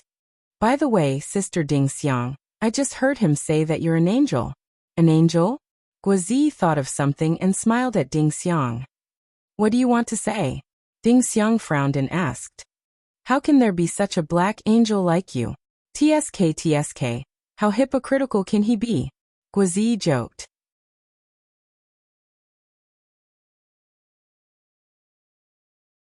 Chapter 548. What do you think? I was right, wasn't I? Brother Yang definitely wouldn't care about what we did. Guazi said to Ding Xiang, beaming with joy. Tang Kaitai was beaten up in Yang Yi's coffee shop. Of course, he had to inform Yang Yi about it. However, Yang Yi's reaction was very calm. He only replied that he got it. At most, he would only ask Ding Xiang and Guazi to protect themselves. Nothing else. If he beat them up, so be it. But Brother Yang didn't agree with what you did. If it were him, he would definitely think of other ways to deal with it. Ding Xiang saw that Guazi was a little complacent. She didn't want him to become a playboy, so she popped him like a balloon and said, if Brother Yang agreed, he would have done it long ago. You wouldn't have a chance. Guazi was the weakest among them. Ding Xiang was stronger than him and Yang Yi was good at kung fu, not to mention Yang Yi. Actually, Ding Xiang had overestimated Yang Yi. Yang Yi was just shooting a movie, so he didn't have time to talk to Ding Xiang. In fact, when he heard that Tang Kaitai was beaten up by Guazi, Yang Yi applauded Guazi in his heart. Yang Yi treated Ding Xiang as his sister, just like Yang Huan. If he saw Tang Kaitai holding Ding Xiang's hand and flirting with her, he might also beat him up. After Ding Xiang finished her work at noon, Guozi took her to the back of the mountain to learn driving. The Media University of Jiangxing was leaning against a small mountain. After going around it, there was a large open space the size of a football field. It was said that it was planned to be a football field for the university town. However, after the land was leveled, the football field project was cancelled for unknown reasons. No matter what the reason was, this place was suitable for Ding Xiang to practice driving. The place was flat and there were no stones or trees in the way. She could drive straight or practice turning. Compared to the dangers on the road, this place was simply a paradise for driving practice. Guozi had already brought Ding Xiang here a few times. Shift gears and speed up. Guozi's voice could be heard in the car with the windows open. Tyrannical Wolf was a manual transmission car, and it also had an automatic transmission. However, Yang Yi liked the valiant acceleration when he switched gears, so he did not buy an automatic transmission. In fact, Ding Xiang had already mastered the basic driving skills. She didn't have to carry these things too quickly, but she drove like a snail. She switched to second gear and drove slowly. She didn't dare to drive too fast, as if she would lose control if she drove too fast. Isn't it too fast? Ding Xiang was still a little hesitant after hearing Guozi's reminder. There's still a long way to go. Furthermore, you just have to control the steering wheel and turn slowly when you're making a turn. It's fine to go a little faster, Guozi helplessly said as he pointed to the front. Oh, Ding Xiang answered hesitantly. Then she stepped on the clutch, controlled the steering wheel with her left hand, and pushed the gear forward with her right hand. However, the movement of her right hand was not standard. The lever was pushed directly to the fifth gear position. As a result, the car emitted a series of powerless noises. Moreover, the car clearly became powerless. What's going on? Ding Xiang's driving experience was not rich enough. She immediately panicked. You're in the wrong gear. Step on the clutch, Guozi shouted when he realized what had happened. Ding Xiang followed his instructions and stepped on the clutch. Then, she felt her right hand on the lever being held down by Guozi. After all, girls' hands were slender, and Ding Xiang was no exception. Guozi easily grabbed her hand along with the ball, pulled it down, and accurately shifted it back to second gear. Again, step on the accelerator and shift gears again, Guozi said to Ding Xiang as if nothing had happened. Ding Xiang was in a daze. She sat in the driver's seat with her eyes staring ahead. However, she did not know where her mind had drifted. After a while, she finally reacted. Oh, her cheeks were slightly red. Who knew if it was because she was embarrassed by her mistake or for some other reason? She hurriedly stepped on the accelerator, released the accelerator, stepped on the clutch, and shifted to third gear. This time, Ding Xiang did the right thing. After all, she was smart. All her actions were orderly and smooth. Okay, speed up. Maintain this speed and start to turn, Guozi said. It seemed that he was not affected by her actions just now. But who knew? Guozi's heart was actually stirred up a little. Just now, because he was in a hurry, he directly grabbed Ding Xiang's hand to help her shift gears. Guozi did not react. When he reacted and withdrew his hand, the mistake was already irreversible. Guozi was a little worried that Ding Xiang would take special notice and think that he was a lecher like Tang Kaitai. Therefore, he wanted to pretend that nothing had happened. However, secretly, Guozi's mind was filled with that soft and cold touch. Okay. Ding Xiang did not say anything and just drove obediently. The atmosphere in the car was faintly awkward. On the set of the private clinic, Yang Yi and Shishi were shooting the last scene of the day. The plot was that Wang Li brought Wang Mai to meet Ludi. Because Wang Li was going to apply for a fake passport, he needed Ludi to help take care of Wang Mai. However, Ludi was very impatient at first. He was already very annoyed and did not want a little kid to bother him. However, some scenes were as classic as the first meeting between Matilda and Leon in Lyon, the Killer. Although in this movie, Wang Mai did not speak and did not have the classic dialogue of Matilda saying, "Is life always so difficult, or is it only in childhood?" The first meeting between Wang Mai and Ludi was destined to be a classic. After shooting this scene, Cece walked in with Geng Sha holding her hand. When she saw her father lying on the bed, she couldn't help but smile, causing several NGs. However, the little girl, who was full of a sense of responsibility, finally managed to adjust herself. I can't smile when I see Papa. Before they started again, she said to Geng Sha. It was not that she had to talk to Geng Sha. She just wanted to mutter her thoughts. Yes, for the time being, you can treat yourself as Xiaomai and treat me as your father. Geng Sha bent down and clenched his fist as he cheered Shishi on. Action! As the director shouted, Geng Sha reached out his hand at the door and pulled Shishi over. Shishi's small hand was gently held in Geng Sha's big hand. Her small body still looked very lonely. The little girl's delicate face, small mouth, and big eyes revealed sadness. She just stared blankly at the Uncle Ludi, whom she met for the first time. Yang Yi's character Ludi did not make any mistakes. He controlled his expression and body very well. The impatient Ludi became hesitant. Although he was still a little impatient, he was more at a loss for what to do. It was as if his heart was being interrogated under the silent gaze of Xiaomai's clear eyes. He could scold Wang Li, who messed up his life after being released from prison, as an idiot. However, when faced with the angelic, delicate, cute and pitiful Xiaomai, all his anger disappeared. He didn't even know where to put his hands. This series of small actions was a perfect reflection of Ludi's cold exterior, but warm interior. Good shot. Du Yuanlei watched through the monitor and couldn't help but clench her fists and cheer in her heart. Next, it was mainly Shishi's scene. First, when Geng Sha told Shishi that he wanted Xiaomai to take care of Ludi, the little girl stared straight at the camera. She was looking at Ludi on the hospital bed. Her expression didn't change from beginning to end. However, from the way Xiaomai looked at Ludi, this scene was enough to show Xiaomai's curiosity towards Ludi. Perhaps only an innocent child would be able to see the sincerity in Ludi's heart. Then when Shishi walked out, she walked slowly. Suddenly she slowly turned around, turned sideways and turned her head. Her expression didn't change.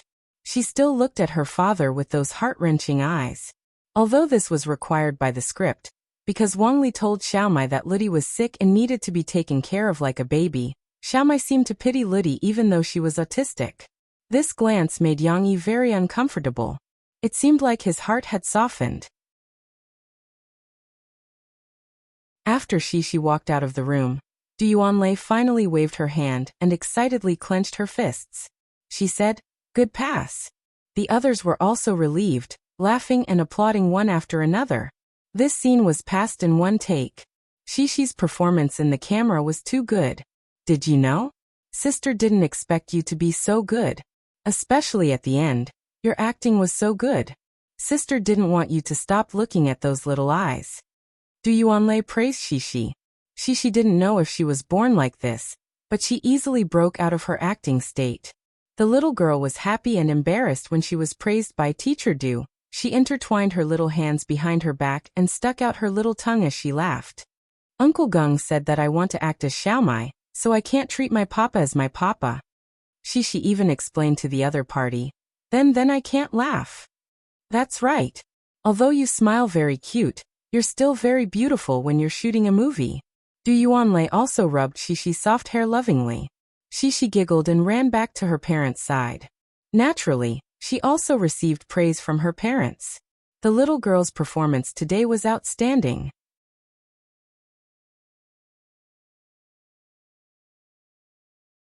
Chapter 549. 2 days later, Yang Huan returned from home and embarked on a tour of Meng village with Ding Xiang. The coffee shop at the corner of the street was officially closed and was taken over by a renovation company arranged by Yang Yi. They would renovate the coffee shop according to Yang Yi's requirements and drawings. Yang Yi, Guizi, and the rest were also filming their movie on the set. It seemed that everything was calm and peaceful. However, what was surging was an undercurrent that was hidden on the surface. After being beaten up by Guizi, Tang Kaitai of course could not take it lying down. He gritted his teeth and returned to Xiangnan. When he returned to his own territory, he began to think of ways to take revenge. However, what made Tang Kaitai depressed was that he did not know how to deal with Guizi, who had beaten him up. This guy was just a small-time celebrity. There was no news about him in the newspapers. The only news about Guizhi that could be found on the internet was related to the mini-movie Fairy Tale, or the song Fairy Tale. However, Guizhi was just like Yang Yi. He usually kept a low profile and did not participate in any variety shows. Therefore, Tang Kaitai could not ban Guizhi from all the TV stations in Xiangnan. However, every injustice had its perpetrator, and every debt had its debtor. Yang Yi was the one who had humiliated him in the coffee shop. Tang Kaitai felt that he should find a way to teach Yang Yi a lesson. He wanted to show Yang Yi that he was not all talk. Compared to Guizhi, Yang Yi was much easier to deal with because he had a big family business. For example, Yang Yi's books were also sold in all the major bookstores in Xiangnan. Tang Kaitai used his father's name to find the relevant personnel in charge of the book publishing. He asked them to remove all of Yang Yi's books from the shelves with the reason that Yang Yi had written books that would mislead the public, such as Journey and the White Knight. This reason could not stand up to scrutiny. Moreover, this kind of top-down action was very effective. Almost overnight, all the bookstores in Xiangnan no longer had Yang Yi's books on their shelves. This news naturally reached Yang Yi's ears very quickly. Some of our close bookstore owners told us that this might be because you have offended someone. Lu Benji called Yang Yi and told him about the situation. After that, he passed the information to Yang Yi. Xiangnan. Yang Yi did not need to think to know who was behind this. Is the loss serious? Yang Yi asked calmly. It's not serious. Most of our books are sold online. Especially in Xiangnan, where the economy is developing well, 70% of our books are sold online. Only 30% are affected. However, there are some readers who come to our Sahara Mall to buy books if they can't buy them in physical stores. Lu Benji said to Yang Yi. With Tang Kaitai's background, it was impossible for him to affect online sales, or the huge copyright organization. Then this matter will be settled for now. You don't have to worry about it. Yang Yi said to Lu Benji. Yang Yi didn't take it to heart at all. He felt that online shopping would become a trend, and he could use this opportunity to see if more people would go online with the help of external forces. However, Yang Yi and Lu Benji did not expect that the ban on Yang Yi's books would be removed within a few days. Yang Yi did not even have time to think of a way to deal with Tang Kaitai, and his books were back on the shelves. After all, they were all bestsellers, and the bookstore did not want to lose customers. But Tang Kaitai gave up just like that? It was indeed so. Behind this farce, the military announced that Yang Yi was the spokesperson of the Southwest Military Region. This identity certification was directly issued from the highest level of the military, and it made many people wary. The spokesperson of the military was a special product after the development of the entertainment industry. Just like the famous celebrities in the art troupe, there were spokespeople for the military in this world. They mainly chose artists with good conduct to improve the image of the military, and to increase the enthusiasm of young people to join the military during the annual conscription. Although Yang Yi did not reveal his complete background, with a military background, it was destined that Yang Yi was not a noob author that could be easily manipulated. The leader in charge of managing the book publishing did not dare to joke about his future, and took the initiative to remove the ban on Yang Yi's books. This farce in Xiangnan came and went quickly, but in the end it calmed down. However, when Yang Yi became the spokesperson of the military region, the Southwest Military Region also introduced Yang Yi on their official website. There was nothing particularly shocking in this introduction, because the news that Yang Yi came from the Special Forces was hidden. They only told the public that Yang Yi was once an outstanding soldier, and when he retired, his military rank was at the rank of an officer. The media was like a cat that smelled blood, and they all reported this news. However, they were more interested in Yang Yi's identity as a former soldier. This was only a one-sided statement from the studio, and now it was finally confirmed. What was even more reported were the two photos of Yang Yi that were released along with the announcement. The first photo was of Yang Yi singing in front of the soldiers of the Southwest Military Region. It was taken by the military's own publicity staff.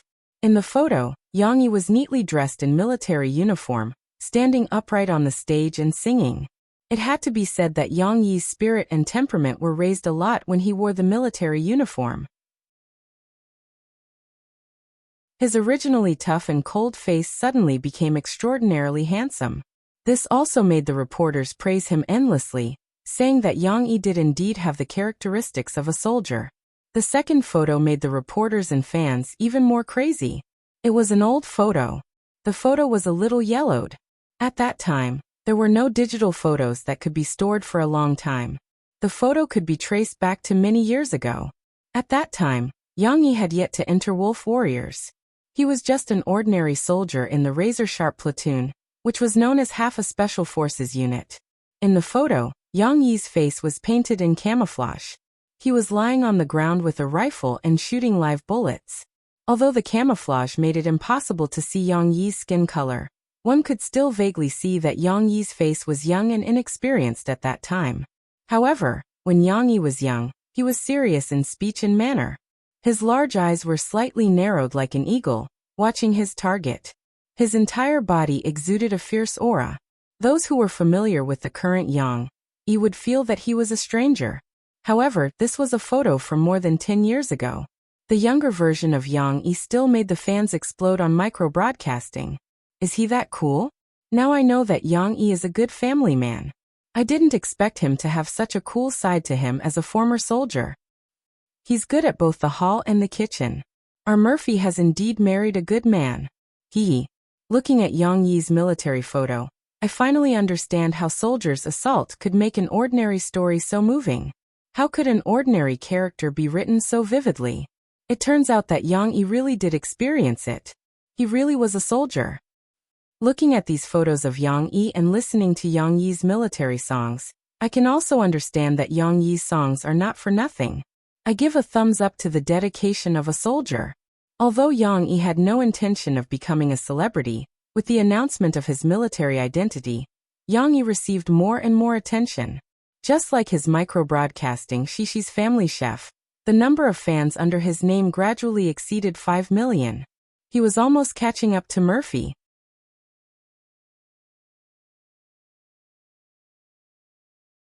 Chapter 550. There was an old saying, when God closes a door, he will open a window for us. When Yang Yi was still thinking about how to deal with Tang Kaitai, Lu Benji came to him again to tell him a piece of good news. But it was not good news from Xiangnan. This was a few days ago. In the afternoon, at the temporary bank set, Lu Benji happily told Yang Yi, who was sitting on a chair and waiting for his scene to start. Boss, your prison break has caught the attention of Wolf TV station in America. They want to talk to you about the transfer of the copyright. Wolf TV station? This was a large online TV media company.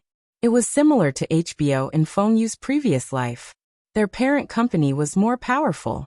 It was one of the top 8 film production companies, Time Corporation. Among the imported American dramas, many of them were copyrighted by Wolf. But Wolf did not have a branch in China. So why would they want it? Yang Yi asked. How did they know about my book? Don't tell me Global Pictures CEO Su is so kind to recommend it to them? Of course, that was impossible. Lu Benji laughed and told Yang Yi that Wolf TV station took the initiative to invite translators to translate the first season of Prison Break. Then they sent emails to all the major film production companies and presented the work to them. Wolf TV station was the first to take the bait. Translation? Yang Yi realized that he had forgotten about this. For some of his works, he could translate them overseas himself. Yang Yi's English proficiency was at the same level as a native speaker. A novel like Prison Break was originally a novel that he had translated and organized himself. It could be completely translated into English and sold overseas. Of course, the most important thing was still the film rights. He could let more film production companies see it. He did not need to dawdle with Global Pictures. Lu Benji had given him a good idea. Putting this aside for now, Yang Yi was more interested in Wolf TV station's intentions. Would they be like Global Pictures CEO Su Zhongwei and treat him like a fool? In fact, it was true at first. After all, it was a place where capital reigned supreme. Wolf's first email was to lower the price and take advantage of the fact that the Chinese did not understand the American television market to get the copyright of Prison Break at a cheap price. The negotiation team organized by Sahara Publishing for Yang Yi was not to be trifled with. When Wolf's people contacted them, the professional and rigorous negotiation team immediately made them stop underestimating Yang Yi. In addition, Sahara Publishing also raised the flag and told them that a pack of wolves were waiting for them, including a big company like Global Pictures, and that Wolf was not the only wolf eyeing the TV copyright of Prison Break. Wolf's men finally changed their attitude and started to discuss the price of the copyright with Sahara. Yes, in terms of negotiation, you are more professional than me. I trust you. Yang Yi nodded and said to Lu Benji, but I hope that before the results of the negotiations are out, Wolf's side will first show their sincerity. I'm not talking about money, but I want a shooting plan, who is the director, estimated investment, etc. This needs to be written in the contract. I don't want my work to be ruined by some rookie director. Lu Benji jotted down the details in his notebook and nodded. After the discussion, Lu Benji packed his things and prepared to leave. Old Lu, do you have any plans later? Yang Yi asked with a smile. Nothing much. I'm planning to return to the publishing company. Boss, do you have any orders? Lu Benji was stunned for a moment and shook his head. If you don't, then stay. In a while, everyone will celebrate my daughter's birthday. You can join in the fun too. Yang Yi said with a smile. Today was July 13th. It was Shishi's birthday again. The little girl was the same as Murphy, celebrating a new birthday. Note 1. Yang Yi didn't plan to make a big fuss today. Just like last year, he and Murphy would throw a small party for the little girl at home, and then the whole family would warmly congratulate Shishi. That would be enough. But Guazi was very considerate. He remembered Shishi's birthday from his previous conversations with Yang Yi, and even told the whole crew that the little girl was celebrating her birthday on that day. After a few days of interaction, whether it was Du Yuanlei, Geng Sha, or the rest of the crew, they all liked Shishi, who was smart and good at chatting. Just like the makeup artist Xiao Ran. When he was doing Guazi's aged makeup, Shishi ran over excitedly to observe.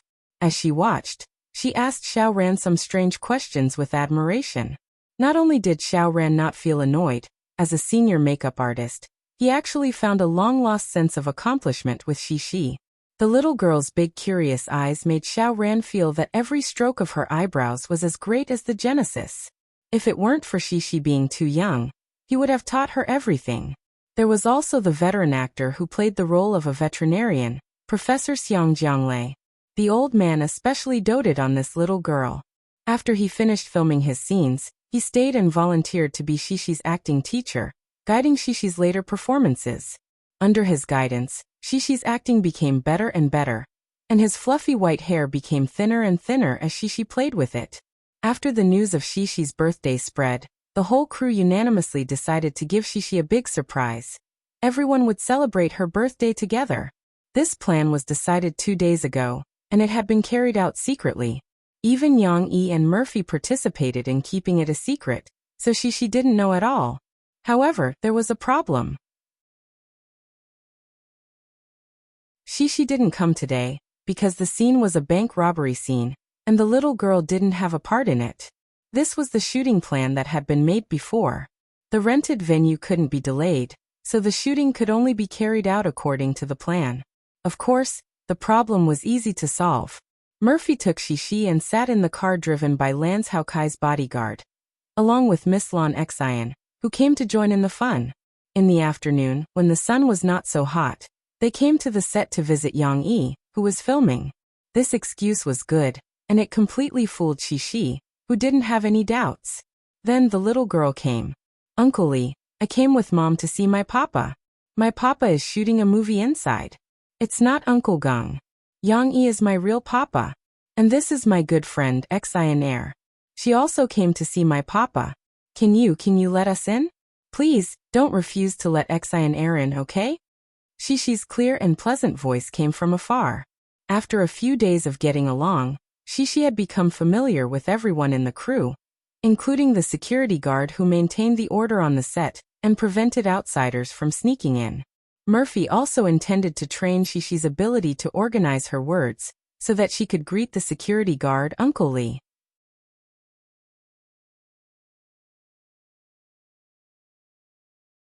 Chapter 551. When Shishi's voice came in, everyone was preparing for the little girl's surprise. However, they weren't ready yet, so they were in a mess. Fortunately, the director, who was the best at controlling the scene, was here. Du Yuanlei picked up the loudspeaker and walked to the set, which was in the middle of the temporary bank. She said to everyone, "Don't worry, I'll ask Oldly to help delay it. Is the music accompaniment ready? Okay, there's a microphone, okay. Everyone else is in costume, right?" The props team distributed the props. "Today there's a little girl. Remember the changes we made just now? Xiao Gua, Mr. Yang, and Mr. Shaohuayan. Please give the props to the little girl named Xianair later."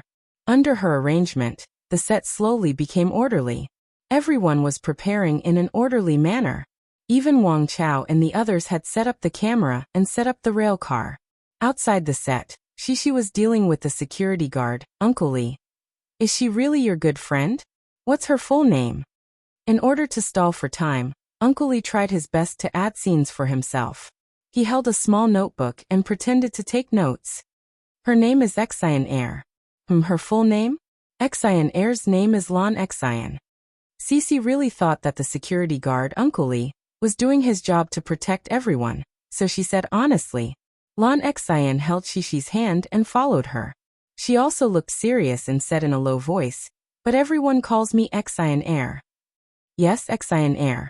But Uncle Li is asking for your name. He wants to say all your names. I think my name is Shishi, but my full name is Yang Shi." The little girl helped Uncle Li and explained to her friends. "Lan Xian? How do you write this name? Do you know how to write it?" Uncle Li continued to make things difficult for the little girl. Uncle Li, I can't write. I don't know Xianair's name." Shishi opened her mouth and quickly waved her hand. But I know how to write my name. You can't just write your name. You have no problem, but we need to confirm the identity of your good friend. We need her name." Uncle Li, the security guard, said dutifully. "Xianair, little friend, do you know how to write your name? Why was it so troublesome?" Lan Xian also said in annoyance, "I don't know how to write my name. My name is too difficult to write." The chubby girl finally realized the importance of learning how to write her own name. But I can let Mom write it. My mom will write it, right? Mom, do you know how to write Xianair's name? I want all the names." Uncle Li said to. Shishi had to turn to her mother for help. Mo Fei knew the situation inside. She had been keeping in touch with Yang Yi. At this moment, when she saw the two little girls being helpless in the face of the bad security guard, Uncle Li, she was secretly happy in her heart. Now that Shishi asked for help, Murphy quickly put away the smile on her face and said seriously, "Of course Mom will write it for you." Murphy's expression was very anxious. If it was an adult, they would definitely be suspicious if they saw her not smiling normally. But Shishi and Lan Xian, the two little girls, didn't think much about it. They looked at their mother with expectant eyes, waiting for her to write Lan Xian's name. "Okay, please wait a moment. I'm going to find someone to verify it. Once I confirm Lan Xian's identity, I'll let you go, okay?" The security guard Uncle Li was addicted to acting. He said to the two little girls seriously and gently. The security guard Uncle Li took a small book and looked at it for a while before reading Lan Xian's name. At this moment, Du Yuanlei's voice also came from inside. Just then, Shishi heard Du Yuanlei read Lan Xian. "Xianair, Uncle Li, Sister Du is talking about Xianair." Shishi excitedly said to the security guard Uncle Li. "Yes, I have reported this matter to the director. So she said that she will immediately check the identity of Lan Xian. Please wait a moment." The security guard Uncle Li lied through his teeth. He almost read Lan Xian's name one after the other with Du Yuanlei. How could he have time to report it? But the two little girls didn't find this flaw at all. They were a little regretful, but they still nodded very obediently. "Uncle Li, you have to hurry up," Shishi said a little worriedly. "You have to hurry up." Lan Xian chimed in softly. However, Lan Xian was a little absent-minded. Because it was her first time here, everything around her was very new to her, so she looked around and even tiptoed to look inside. It was as if she could tiptoe past the uncle in front of her, and see the situation inside. Fortunately, the preparation work inside was completed very quickly. The security guard Uncle Lee was a little reluctant, but he still had to do his curtain call. He pretended to talk to the walkie-talkie. What? Confirmed? Yes. Confirmed. When Shishi heard this, her anxious big eyes suddenly lit up, and she looked at the security guard Uncle Lee happily. Hello, little friend Yangshi, little friend Lon Xian. Your identities have been confirmed and you can enter the movie shooting site. I wish you a good time. The security guard Uncle Lee made way for the door and solemnly saluted, finishing his last scene. Thank you, Uncle Lee. The little girl happily pulled Lon Xian, who was still a little confused and didn't know what had happened, and happily ran into the door. Murphy and Lon Xian's bodyguard, who helped carry the milk tea and coffee for visiting, also smiled and nodded to the security guard Uncle Lee, and walked over. Of course, the bodyguard in the black suit didn't need to confirm his identity again. However, the security guard Uncle Lee was still a little unsatisfied. He looked at the back of the bodyguard and smacked his lips. It seems that acting is quite interesting.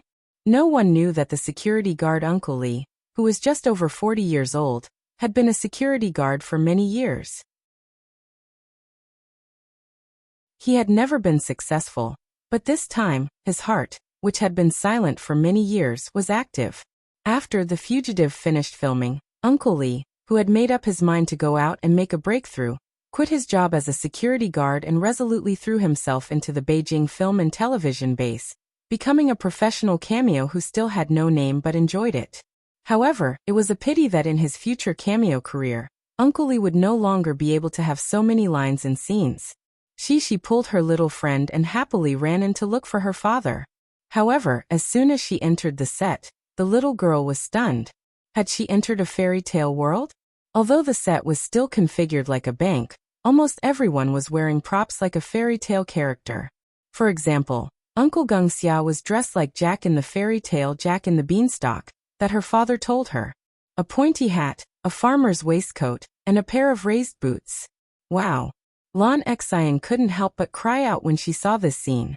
It's so fun! There was even a movie like this? I think it's fun too. Mom, where's Mom?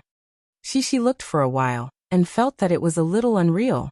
She turned her head, but she couldn't see her mother behind her. She's here. Murphy had appeared in the middle of the set without anyone noticing. She held a microphone and said with a smile, Shishi Xiner, today is a special day. Everyone has prepared a program for you. At this moment, Du Yuanlei, who had trained her physique, performed ballet steps and vigorously walked in front of Shishi and Lon Xian. She said with a smile, Two little princesses, please allow me to show you this beautiful fairy tale town.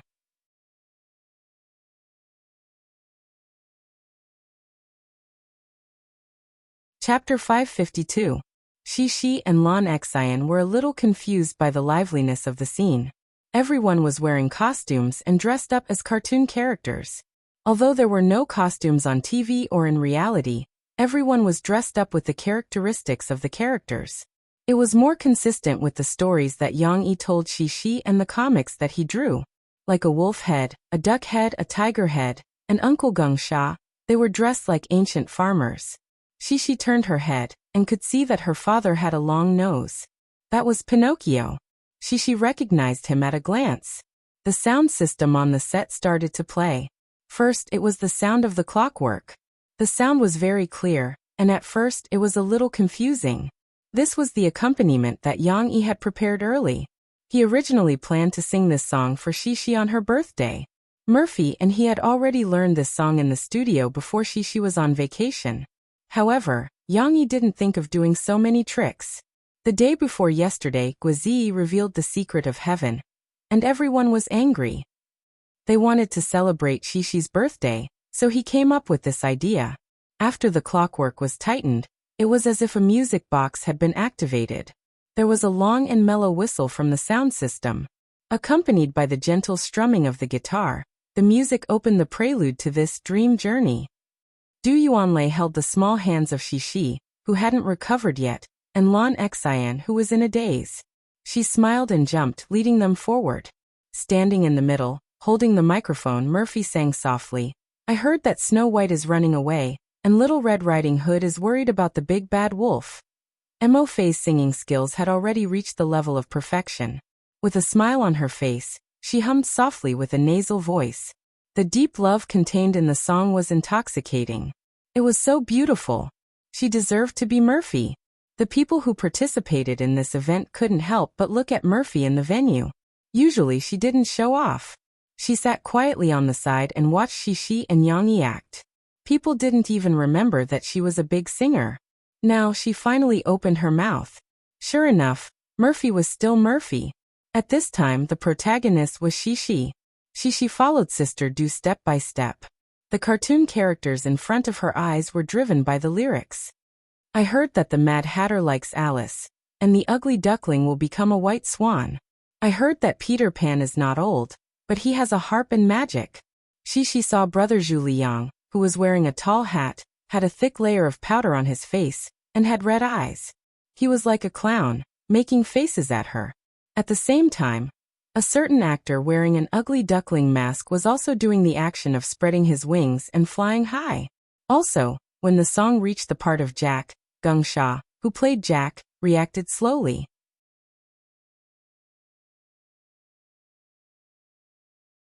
He panicked and took out a handful of confetti and threw it into the sky. As if he was casting magic, the confetti that filled the sky slowly floated down. It was very fun. The little girl vaguely understood what they were doing, but this interesting scene still made the little girl unable to help but grin and laugh. Of course, it wasn't that simple. I heard that there is a candy house in the forest, and Cinderella lost her beloved glass slipper. Du Yuanlei smiled sweetly and let go of the two little girls' hands. She walked in front of Xixi and took the lollipops from the hands of the people next to her. Then she turned and bent down, as if dancing. She handed the two lollipops to Xixi and Lan Xian respectively. Lan Xian took it first. When she saw the lollipop, the little fat girl suddenly smiled, and didn't care about anything else. After Xixi took the lollipop, she was surprised to see that the glass slipper that Cinderella lost actually appeared in Sister Du's hands. Although it was not a real glass slipper, it was just a plastic dancing shoe that looked like glass. The prop team was still very awesome. She didn't know where they got this pair of shoes from, but it just happened to be Xixi's size. The little girl was a little confused. She was held in Du Yuanlei's arms, and then the little shoes on her feet were taken off and put on the glass slipper in a daze. Am I going to become a princess? Xixi looked at the glass slipper on her feet. Not to mention how it felt to wear it, it looked very beautiful. It was sparkling and shiny, and it was studded with diamonds. Of course, it was also fake. The little girl suddenly felt that she was beautiful. Why did you let me wear these shoes? The little girl couldn't help but giggle and asked with a childish voice. However, Du Yuanlei smiled at her, put her finger on her mouth, and gently shook her head. It's not over yet. Little Red Riding Hood has a red robe that can suppress herself and turn into a wolf. Murphy sang until here and paused. Long and I, who played the role of Little Red Riding Hood, ran over and put the small red coat on Xixi. Suddenly, Xixi, who wore the red coat, looked like the winner of a beauty contest, charming and beautiful. While doing so, Long and I also put her Little Red Riding Hood on Lan Xian's head, who was competing with the lollipop wrapper. Xianair, you turned into Little Red Riding Hood. Xixi beamed and pointed at Lan Xian. Lan Xian blinked her eyes and looked at Xixi, but she was a little distracted. Without thinking too much, Du Yuanlei took the two little girls and continued to play with the uncles and aunties who were playing the role. It has to be said that many people present were multi-talented. For example, Elder Xiang Jianglei smiled and took out a few balls to play juggling. Xiao Ran, the famous makeup artist, even did a tap dance. She did a simple tap dance and then high-fived Xixi. Hehehehe. That's amazing. The little girl was fascinated. She raised her little head, her big eyes curved, and her face was full of happy smiles. Accompanying the joy was Murphy's beautiful singing. There's always a colorful river winding in Fairy Town, tainted with the perverse aura of magic, but twisted in love. The river flows endlessly, splashes the water, and draws a curtain of time into the water. Xixi and the others might not understand the lyrics, but the others present couldn't help but be fascinated by it. Perhaps their hearts were filled with a myriad of emotions. These children were still happy with the fairy tale world that the adults created for them. Their ignorant childhood was as colorful as the lyrics said. However, time passed too quickly. Watching the little girl grow up, there was always a kind of melancholy that made people sigh with emotion. Time flowed endlessly and never returned. But it didn't matter. Soon the singing became lively again. I heard that Apollo turned into a golden crow, and there's a saber-toothed tiger running on the grassland. The actor wearing a tiger mask ran around, and Guazi, who was dressed as a birdman, greeted them with a smile. He put a pair of prop wings on Lon Exine. All of a sudden, Lon Exine became a little angel with a little Red Riding Hood, but she might not be able to fly. I heard that Pinocchio lied. The dwarf monster has a box full of gems. Yang Yi, who was wearing a long nose, finally came over. He smiled, took out a small magic wand with red gems on it, and handed it to Shishi. Papa, your nose is like Pinocchio's. Hee Papa, you lied. After Shishi saw her father, the smile in her eyes grew. She took her father's hand, and while talking, she couldn't help but stick to her father. Inadvertently, the strong sense of attachment was reflected in her subtle movements. Although Fairy Town was very fun, the little girl was not like Alice. While she felt magical, she was somewhat flustered. She wanted to be with her father.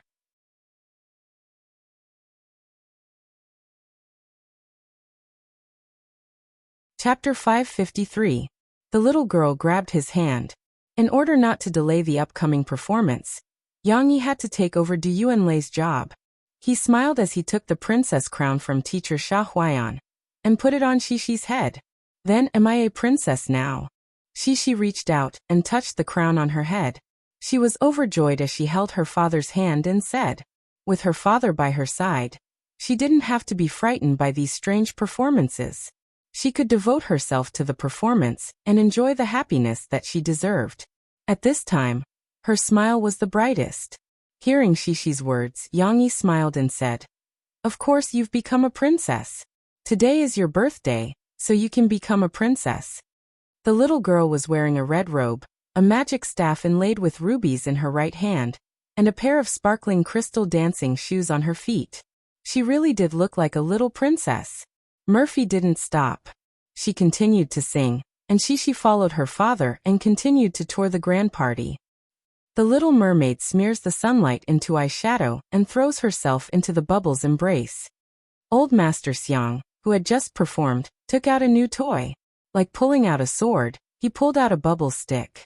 However, this bubble stick was not the kind of big bubble sword that could be opened. It was like a small bubble toy that was usually used to blow bubbles. It was arranged side by side in circles. Grandpa Xiang waved his hand gently, and many bubbles floated in the air. Although there was no sunlight shining on them and they weren't colorful, under the refraction of the lights, they looked sparkling and beautiful. They immediately attracted the attention of Shishi and Lon Exine. It seemed that this was the first time Lon Exine had seen this kind of toy.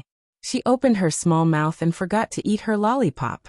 She looked at Grandpa Xiang in amazement as he magically created bubbles one by one. Amazing! Lon Exine said enviously. I want to play too, Grandpa Xiang, I want to play too. She couldn't hold back anymore. She stuffed the magic staff into her father's hand and ran up excitedly. She hugged her two small hands in front of her and looked at Grandpa Xiang with her big eyes expectantly. Here, take it. Of course, old Master Xiang Jianglei smiled and handed it to Shishi. He even taught her how to use it. You have to put this in the soap water here. After you pull it out, wave it in a direction, and bubbles will appear on their own. Shishi couldn't wait to wave it around. At first, only a few bubbles appeared, but after she followed Grandpa Xiang's instructions and filled it with soapy water, she waved it again. Many small bubbles floated out in front of Shishi. The little girl was wearing a pair of crystal dancing shoes and a beautiful princess crown. She spun around and around like magic. Bubbles flew out around her. It was also very beautiful. This will disappear. Lon Exine was the follower of the bubbles. She happily popped a few bubbles and found that the bubbles would break and disappear in her hands. She hurriedly shouted and told Shishi about this discovery. Really? Shishi took the small stick and chased the small bubbles that she had just made. The small bubbles didn't fly very far. Shishi caught up with a few of them. After she broke them, she also exclaimed in surprise, "It's true." In fact, the performance was almost over. The two little girls played with the bubbles and forgot about everything else. Only their laughter and Murphy's singing were left. However, Shishi didn't pay attention to what her mother was singing. The lyrics were too profound for children. However, there were a series of names in the story that her father told. It was like a background music, which was quite interesting as the background music. Listening to the song and watching everyone's performance, Shishi and Lan Xian both had a lot of fun. Finally, before the scene got out of control, Murphy's singing came to an end. Let all the things that happened a long, long time ago come to a happy ending. Everyone gathered in a circle. Du Yuanlei shouted 1, 2, 3, and then shouted to Shishi in unison. Shishi, happy birthday. I wish you happiness every day. Although it wasn't a particularly literary blessing, everyone sincerely expressed their blessings to Shishi. Shishi, who was a little carried away by playing, was hugged by her father. Yang Yi asked her to listen to everyone's blessings. You have to say thank you to everyone. Look, your uncles, aunts, and grandfathers have prepared such a good performance for your birthday, right? Yang Yi whispered in her ear. The little girl was still very well behaved. She snuggled in her father's arms and said, "Thank you." This small performance for Shishi's birthday was actually prepared in a hurry. Only Du Yuanlei made a rough plan based on Yang Yi's song. As for the other performances, such as Old Master Xiang's three-ball juggling and Xiao Ran's tap dancing, everyone improvised based on their own talents. There were still some flaws, and it was obvious that some people were dissatisfied with it. But it didn't matter. The flaws couldn't obscure the beauty. It was already very good that a small performance for Shishi's birthday that was prepared in 2 days could be done to this extent. What's more, the main character, Shishi, was enjoying it. Do you think you're having fun? Yang Yi took the microphone from Murphy and became a live reporter. He smiled and interviewed Shishi's thoughts. I'm happy, hee. Shishi was still a little shy in front of so many people. After saying that, she threw herself into her father's arms and shyly squeezed. What do you think of your uncles' and aunts' performances? Was it good? Were you surprised? Yang Yi looked at everyone and then continued to ask Shishi with a smile. It was so fun. I know a lot of them. Shishi couldn't help but tell her father about her discovery. Uncle Gungsha is Jack. He will climb Doubta's tree into the sky. It's super fun. Her performance was recognized by the audience. Everyone around Shishi looked at each other and smiled. Old Master Xiang looked at Shishi, who was working hard to explain. The more he looked at her, the more he liked her. He reached out his big hand and rubbed her little head lovingly. Shishi's birthday party passed with laughter and laughter. Lan Xian didn't go back empty-handed. She obtained the magic weapon for blowing bubbles. She hugged it as if it was a treasure, and didn't let it go even when she returned to the villa. According to Lan Longkai, Lan Xian realized that she had run out of soapy water and couldn't make any more bubbles. She even started bawling her eyes out. Fortunately, the nanny knew about this and gave her some soap water, so that she could make bubbles again. Lan Xian then smiled through her tears. Shishi also received a lot of presents. The little girl happily opened the presents and reminisced about the happiness of her birthday. She said goodbye to her 4-year-old self, and finally became a 5-year-old girl. After the celebration, the movie still had to be filmed. However, 2 days later, when they were filming the scene of the bank being surrounded, Murphy frowned and walked over with Yang Yi's phone. Murphy said, Yang Yi, you have to listen to this call. It's from Huan Huan. Something seems to have happened.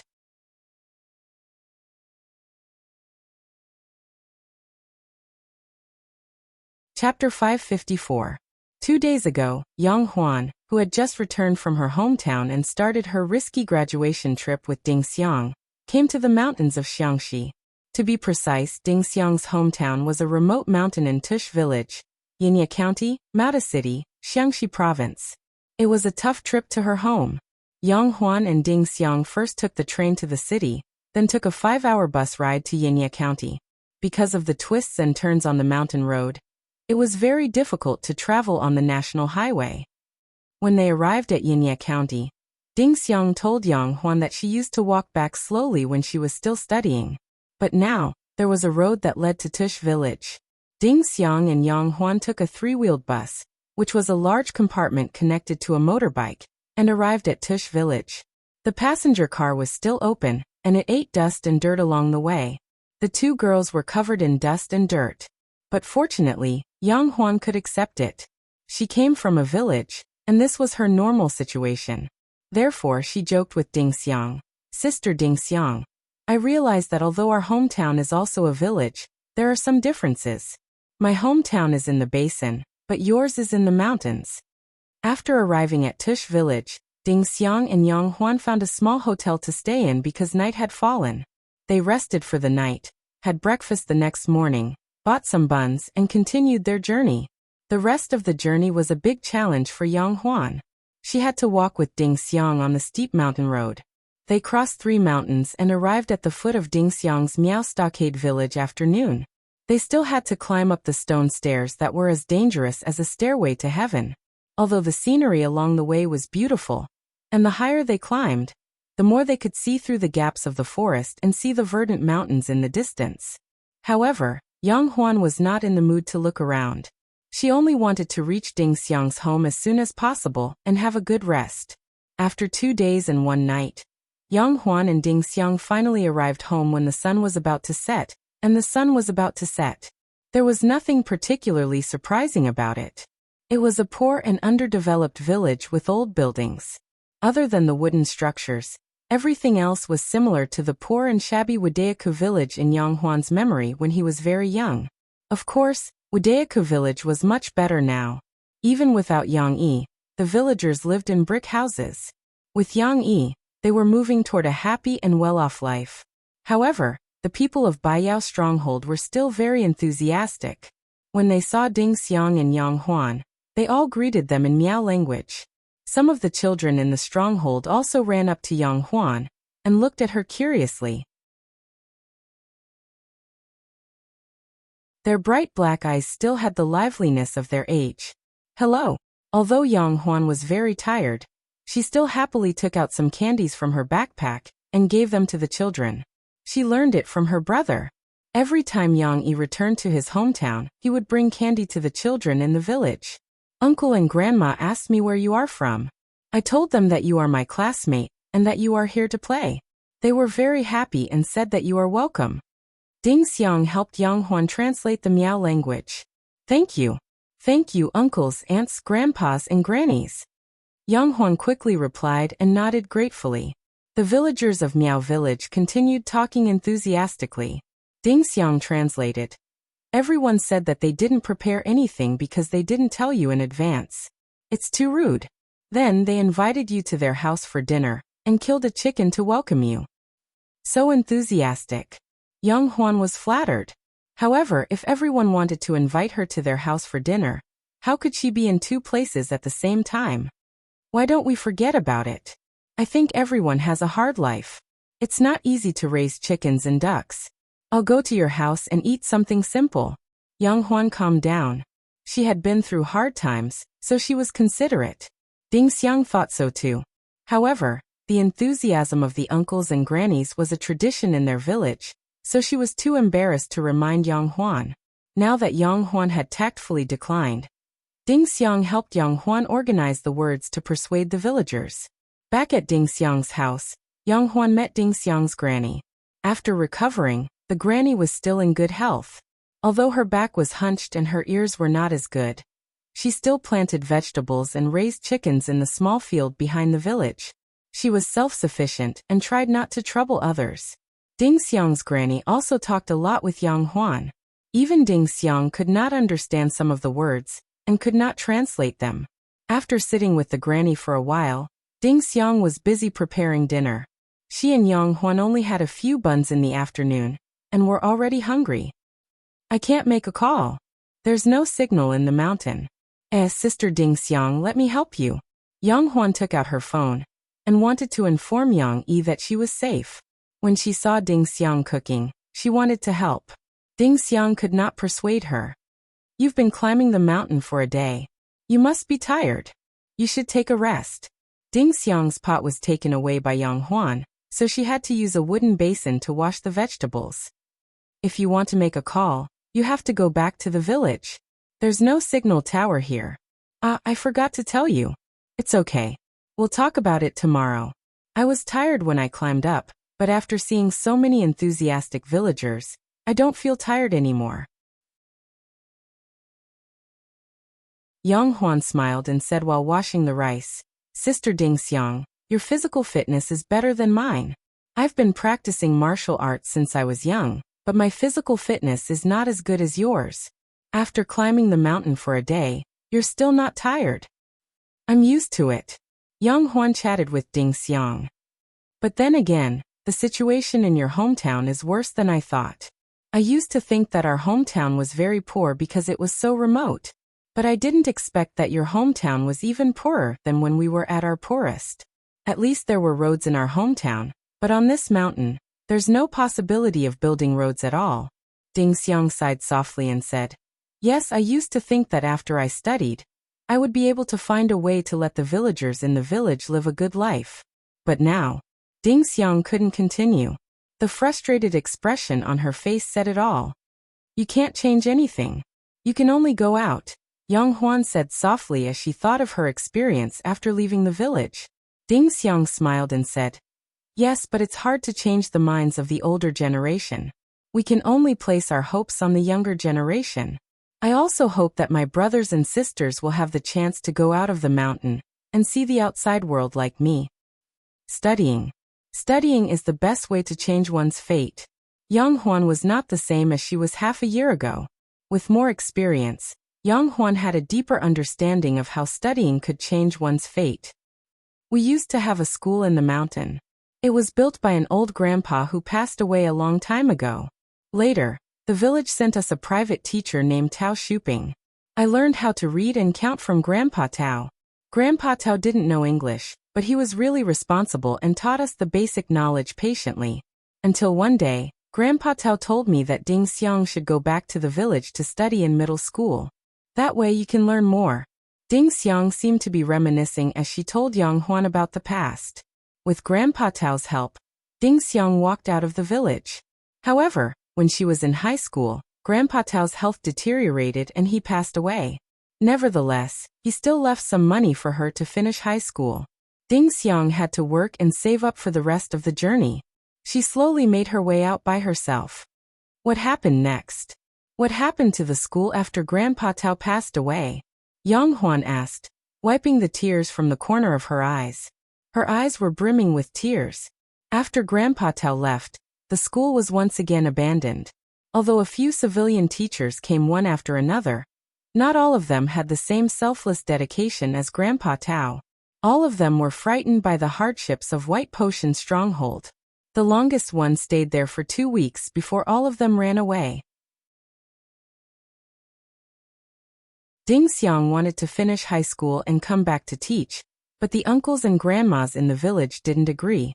They said that Ding Xiang was the first university student in the village and had to go back to school. She wanted to set an example for the children. Then what should we do? Another generation won't have the chance to study. Yang Huan said worriedly. It's fine. It's fine now.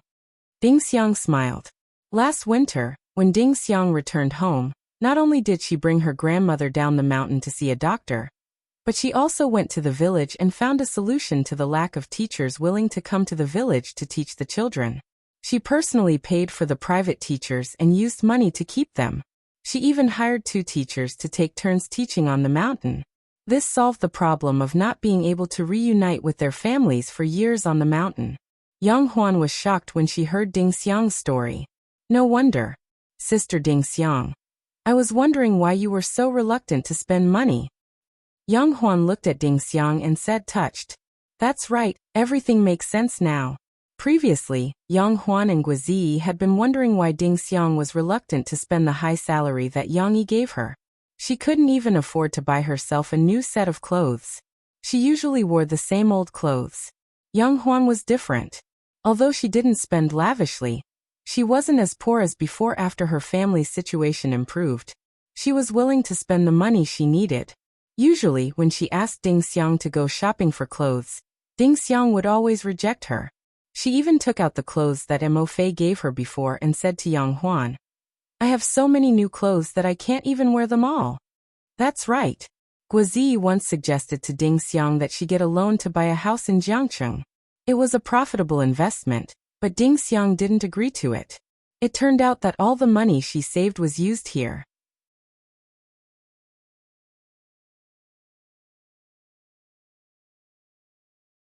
Chapter 555. However, Ding Xiang was too eager to let the children in the village get a good basic education that she ignored the evils of human nature. Or rather, she didn't dare to think in a bad direction after knowing that there was a way to let the teachers go up the mountain. After dinner, Yang Huan accompanied Ding Xiang to visit the children who were still in school. Ding Xiang was completely dumbfounded when they heard that the children and villagers doubtfully said that there were no teachers teaching them, and that the children were back to their original state of being unsupervised. How could this be? Ding Xiang said in disbelief. I saw the photos they sent me. Weren't my brother and sister still in school? Oh, it was the same for the first month. The two teachers took turns to come, but then it was the same as before. The teachers stopped coming. How could the teachers stay in a poor place like ours? A villager said to Ding Xiang. But something was wrong.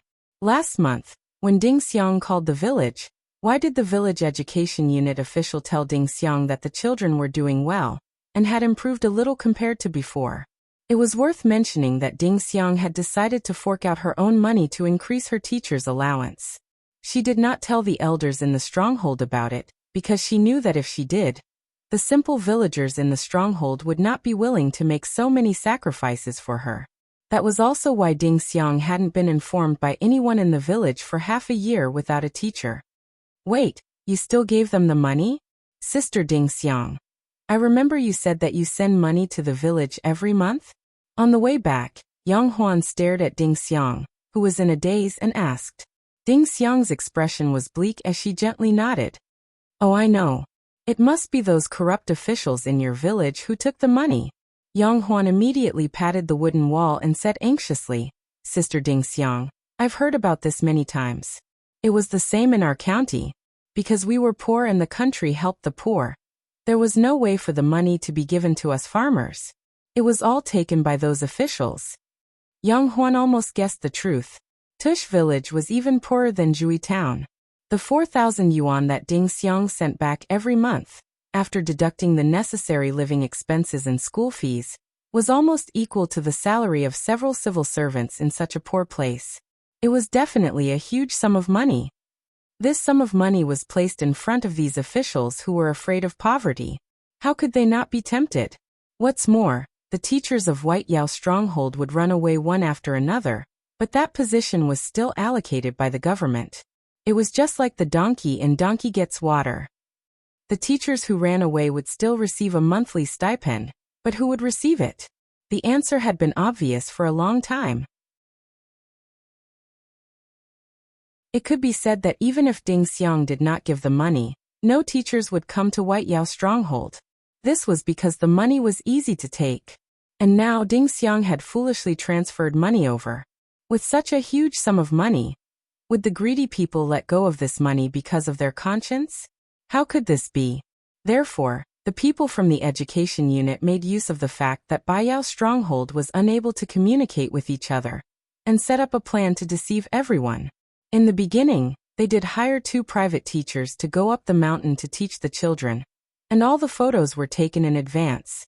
But the good times did not last long. Ding Xiang continued to go back to Jiangcheng to teach and work, and the 2 private teachers took turns teaching. Before they could even think of running away, these people could not wait to dismiss the 2 teachers with fabricated reasons. Then they hired another teacher to go up the mountain to teach, but the salary was very low. That teacher ran away after a few days, and did not want the salary. Later, they were too lazy to act, and no more teachers went up the mountain. They used the old photos to trick Ding Xiang, and even urged Ding Xiang to transfer the money over every month. As for what would happen if Ding Xiang found out, they did not care too much. Now that they had the money, they would get it first. If Ding Xiang found out and did not give them the money, they would have gotten enough. Of course, Yang Huan and Ding Xiang did not know that much. But the next day before dawn, Ding Xiang and Yang Huan could not wait to go down the mountain and find the two private teachers. They knew that when the two teachers worked, they only received a meager basic salary and not as much as Ding Xiang said. These officials couldn't even bear to give money to these teachers when they were putting on an act. Ding Xiang could not hold it in any longer. When the sun was about to set, she and Yang Huan blocked the door of the village's education department and happened to block the director, Wang Disheng. Under Ding Xiang's questioning, Wang Disheng pushed up his glasses and said unhurriedly, "Comrade Ding Xiang, don't be anxious. Let's talk slowly." Not only did Wang Disheng not feel ashamed, he even denied what they had done and pushed the blame to the remote and desolate Baiyao stronghold. Even the teachers are not willing to go up the mountain. What do you expect us to do? We are also trying our best to find teachers for you. Don't worry, there will definitely be teachers. Our village attaches great importance to the education of the children in Baiyao stronghold, Wang Disheng said in a bureaucratic tone. Yang Huan was full of anger. She clenched her fists and asked, "Why did you lie to her and say that the teachers are still there, and that the students' results are improving? The children in the stronghold are not going to school."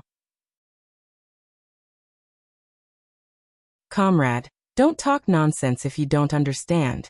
You have to take responsibility for your words.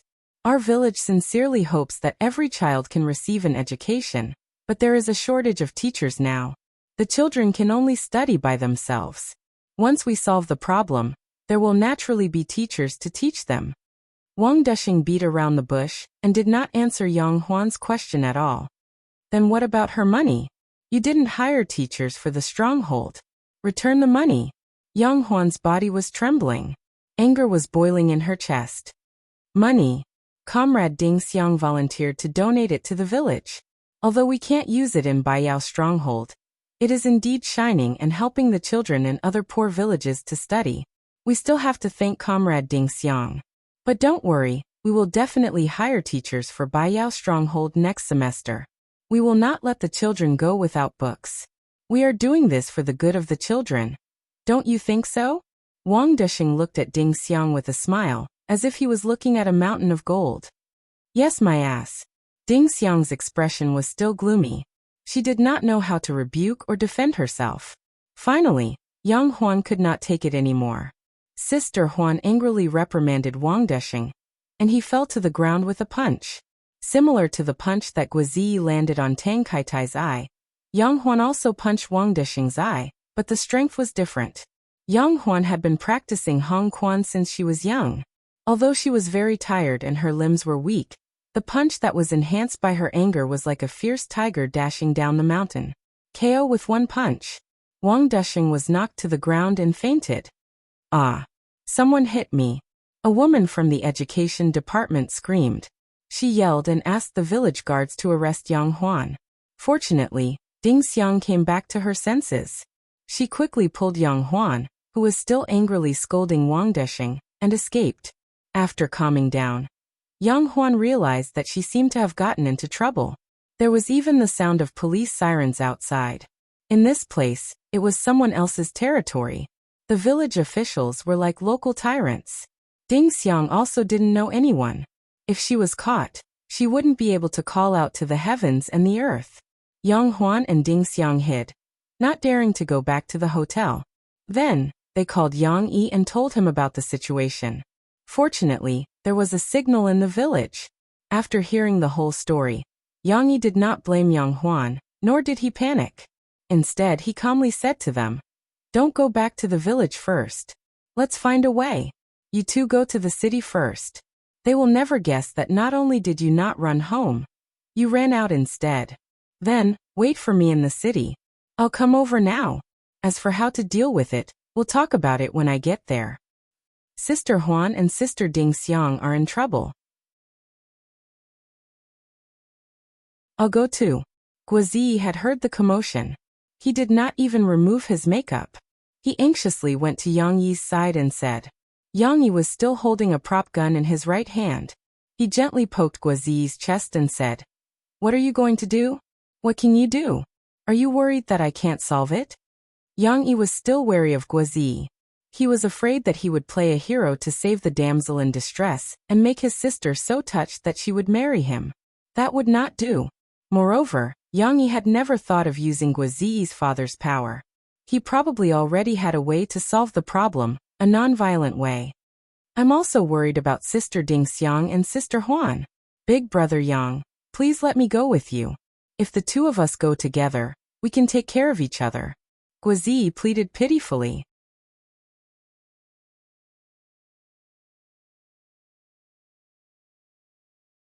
Chapter 556.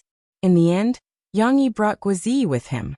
Although he was wary of Guozi, it was his natural reaction as a big brother to protect his little sister. However, Yang Yi had no prejudice against Guozi, and the two were still good friends. Taking the earliest flight, Yang Yi and the others arrived at the city closest to Maota City. However, there was no airport in Maota City, so Yang Yi and the others had to take a few hours' car from a neighboring city to reach their destination. At this time, Yang Huan and Ding Xiang had already arrived in the city. When Yang Yi and the others went to find them, the two girls were staying in a hotel, anxiously waiting for Yang Yi's arrival. Brother! Ding Xiang opened the door. Yang Huan got down from the bed in surprise and jogged a few steps. However, she stopped feeling guilty and lowered her head, not knowing what to say. She felt that she had caused a lot of trouble, and even caused her brother to come all the way to Maota City. Good.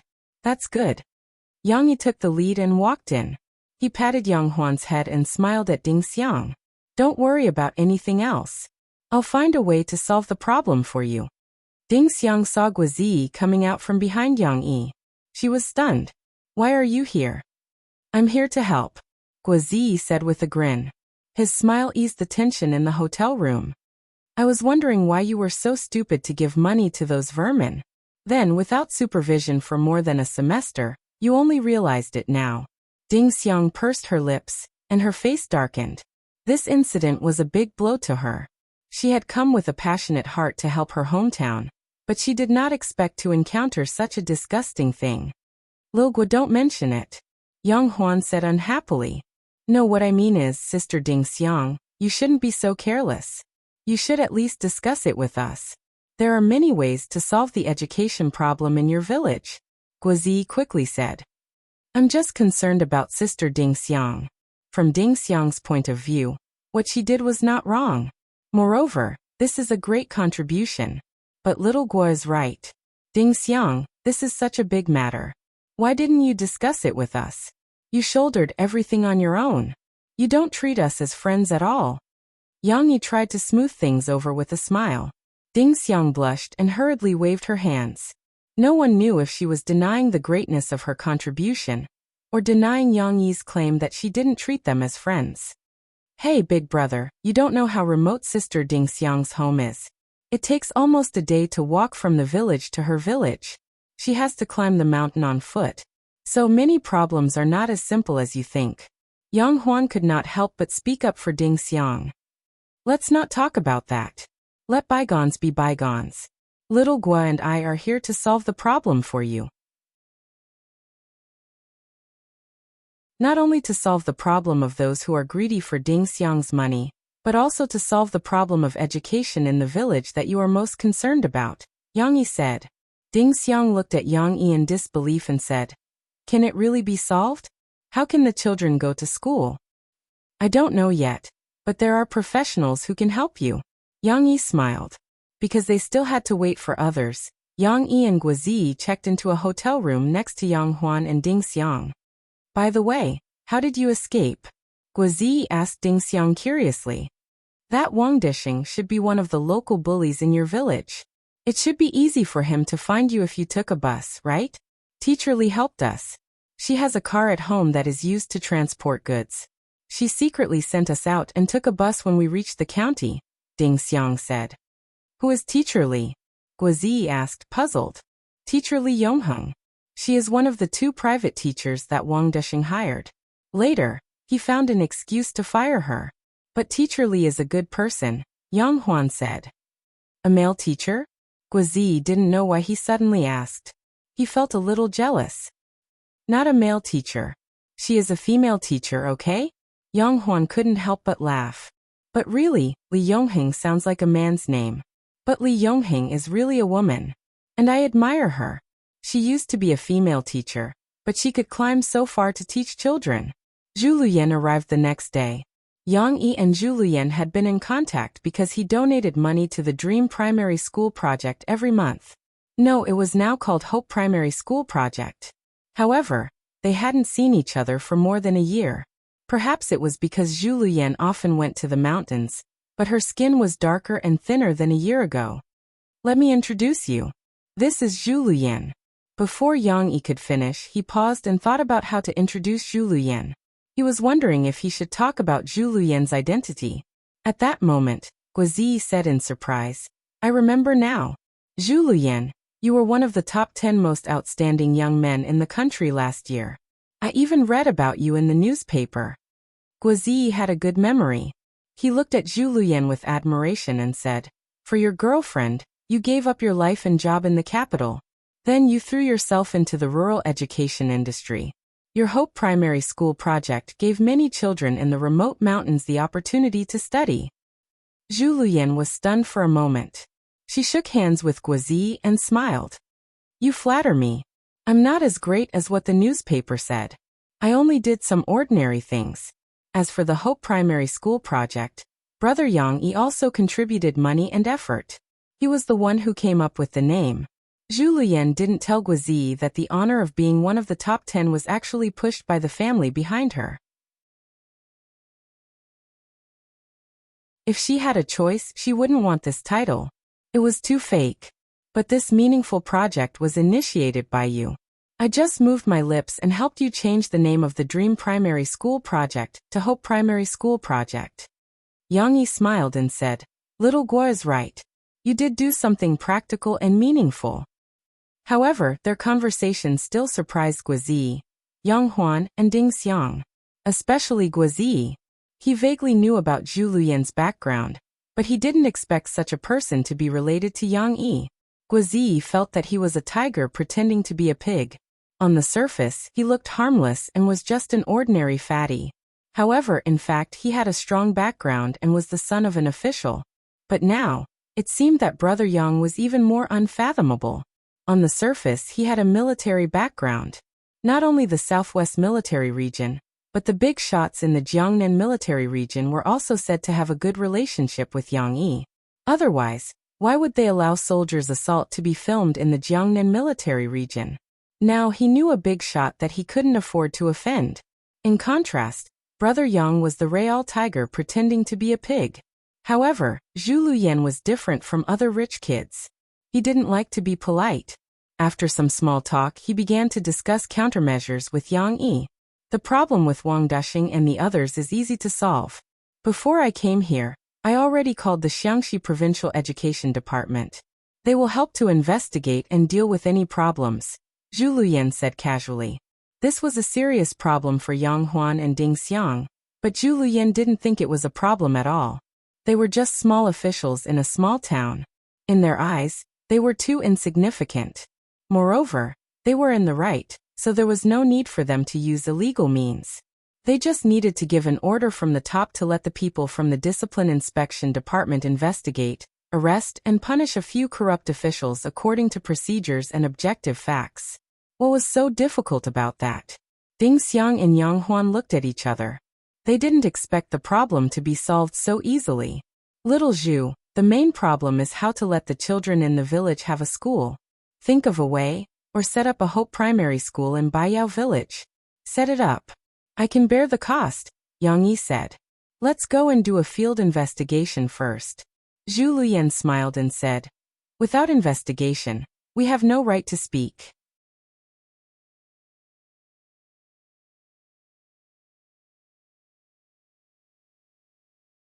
Chapter 557. Yang Yi didn't stay in Xiangxi for too long. Zhu Luyan's connections were still strong. In just 2 days, Wang Duxing and the other related personnel had been investigated.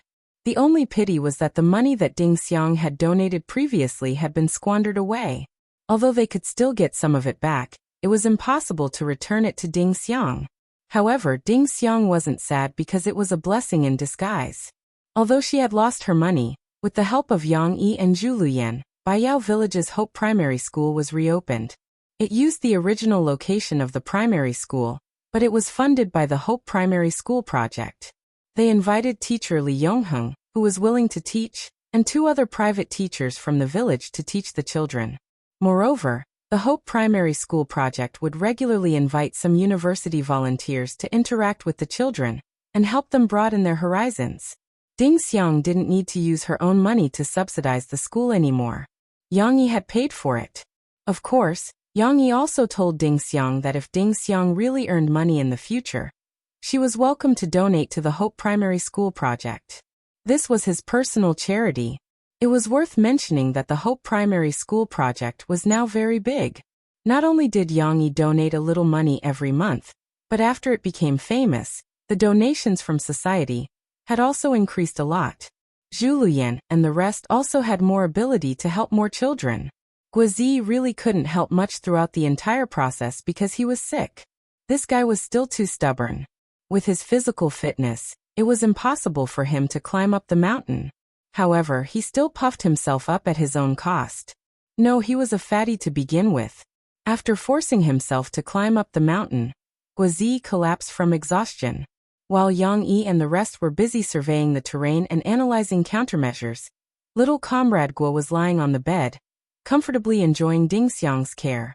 Of course, Guozi wasn't so thick-skinned. He struggled to promise Ding Xiang that when he returned to Rivertown, he would definitely get someone to send a batch of books, stationery, school bags, and so on to the children in the village. He wasn't here to be a burden. He would definitely make his own contributions. Yang Yi left with Guozi first because they still had to go back to shoot the movie. They had already delayed the crew for a few days, so they could not continue to be carefree outside. Ding Xiang waited for a few more days. After confirming that there would be no more problems this time, she left with peace of mind. She and Yang Huan set off again. According to their original plan, they were going to the capital as extras to gain experience. When Yang Yi and the others left, the sound of people studying in White King's stronghold could already be heard clearly. This little stronghold nestled deep in the mountains seemed to radiate with a joyous vitality. Time passed by quickly, and July passed by amidst all sorts of disturbances. The filming of The Fugitive went relatively smoothly. Even though it was delayed for a few days because of Yang Yi's incident, Yuanlei took the opportunity to film the scenes without Ludi, so the progress wasn't delayed. It was estimated that the filming would be completed by mid-August. There was progress on the copyright transfer of Yang Yi's other work, Prison Break. Wolf TV station showed enough sincerity. Not only did they present their filming plan to Yang Yi's negotiation team, they also offered a good profit-sharing condition. To show their sincerity, they also sent a team to visit China, including the director who would be directing Prison Break, Paul Tinyi. The director was very interested in Prison Break, and he wanted to meet Yang Yi face to face, so that he could understand the original author's thoughts and restore the details of the story to the greatest extent. Paul Tinyi? With the surname he's Chinese, right? Yang Yi curiously asked Lu Benji, who came to tell him the news. Yang Yi was not familiar with the directors in this world. He knew a little about the domestic directors, but as for the foreign directors, he only knew a few names that often appeared in the newspapers. He did not pay much attention to the rest. Yes, Mr. E is an American Chinese, but he looks more like a Caucasian. It is said that his mother is German. Lu Benji looked at his notebook and reported. What's his background? What works has he filmed? Yang Yi was more concerned about this question. Lu Benji told Yang Yi that director Paulton Yi actually had a lot of works. There were movies and TV series. His masterpiece was Criminal Thoughts, a famous crime drama. It mainly told the story of a police team composed of behavioral analysis experts. They used their psychological knowledge to analyze the thoughts of criminals and solve difficult cases. I seem to have heard of this TV series. It's quite famous, and it seems to have won a lot of awards. Yang Yi's memory was triggered. He seemed to have seen the introduction of this TV series. Yes, this TV series has won a lot of awards after it started filming, including the highest award in the TV industry, the Emmy Award. Lu Benji said to Yang Yi, "This means that Palton E does have some real talent. Moreover, he is filming a crime drama. It should be easier for him to film Prison Break." Yang Yi was interested in him. He decided to watch his TV series before meeting him. He wanted to see if he could meet his expectations. In August, Backwave's Facebook launched a web game called Friendship Ranch. Although the game was added to the Facebook page, it did not exist in the form of a plugin. There was no need to download or install it. One only needed to click on a button inside the Facebook page to log into the game. In order to promote this web-based game, Yang Yi personally wrote an advertising slogan for it in the micro-broadcast advertisement. "The boat of friendship capsizes easily. Please cherish your friendship and be careful when stealing vegetables." The first sentence was indeed from an internet celebrity in his previous life. Under Backwave's secret promotion, this sentence became popular all over the country within a few days. It was even used flexibly by a large number of netizens. For example, two good friends on the boat of friendship. One of them suddenly lost weight, and the boat of friendship capsized. Or two good friends on the boat of friendship took a photo together, and the boat of friendship capsized if they only photoshopped the photo. For a while, the jokes on micro-broadcasting were flying everywhere. At the same time, the game Friendship Ranch entered the sights of many people. Of course, Friendship Ranch was not very popular in the beginning. Only a small number of netizens who wanted to try it opened it. However, once they opened it, it was as if they were possessed. It was difficult for them to get rid of it. Planting vegetables, weeding, these simple operations of the game were nothing new. What made them crazy was that they could steal other people's vegetables, and even release bugs as pranks.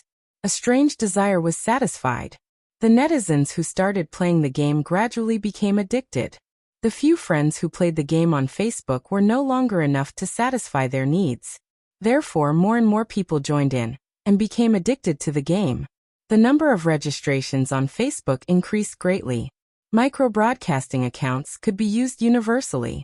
More and more people registered on Facebook and joined the game of stealing vegetables.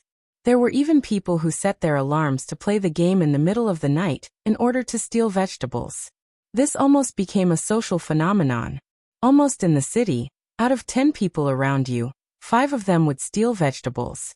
They would talk about stealing vegetables with relish when they went to work. The media couldn't help but report on this simple but explosive magical game. What made it so popular? Some people guessed that it was because it was simple and easy to play. Some people thought that it was because stealing vegetables satisfied people's greed to steal. Others guessed that it was because of its interactive nature. One could interact with friends, friends on the internet, and friends in real life. Naturally, it increased the game's playability. Here, the media even used a professional term put forward by a university professor: weak interaction. Unlike other strong interaction games, Friendship Farm did not require friends to be online at the same time. This reduced a lot of inconvenience, and made it convenient for people to play the game anytime and anywhere. However, although Friendship Farm became popular, Yang Yi did not feel optimistic. This was because he saw that although the number of registrations on Facebook that was tied to Friendship Farm had increased, the user stickiness was not high. When people played the game on Facebook, they rarely posted their thoughts on it, or wrote some diaries or uploaded some photos. Their joy or complaints about stealing vegetables were all posted on micro-broadcasting. Yang Yi got someone to create a one-click sharing function for ranking results. Both Facebook and micro-broadcasting could be chosen. However, very few people directly shared it on Facebook. They even patiently waited for the jump to micro-broadcasting to post their results. It looks like micro-broadcasting needs to be developed, not Facebook. We need to develop a mobile app for micro-broadcasting as soon as possible. Yang Yi knew some of the development trajectories. However, he did not expect that a social networking site like Facebook would not be able to develop in China. When Friendship Farm's popularity drops, Facebook's popularity will drop as well. It's time to consider SNS's offer and cash in on this project while it's still popular. That should be the best choice. SNS's position was similar to Yang Yi's QQ in his previous life. They were both leaders in the chat software industry. They had always been eyeing Yang Yi's Facebook and wanted to turn it into an SNS space. However, Yang Yi had set up professional barriers. Therefore, SNS could only propose an acquisition. This acquisition had been in the works for a long time. When microbroadcasting started to become popular last year, SNS had been eyeing it. Of course, the wealthy SNS wanted to acquire both microbroadcasting and Facebook. However, Yang Yi would never sell off microbroadcasting. Now Facebook was still a possibility. Just nice, with the success of Friendship Farm, Facebook became popular. Compared to before, SNS's desire for Facebook would be greater. Yang Yi would also be able to cash in more. Of course, Yang Yi would also hold back. He had registered the copyright of Facebook overseas and only sold the Chinese version of Facebook to SNS. Yang Yi did not have time to care about the Chinese version of Facebook. He might sell it again and the price would not be so simple. You're tuning in to the Earbook Haven YouTube channel. Don't forget to subscribe and join us on this journey to catch the most captivating stories.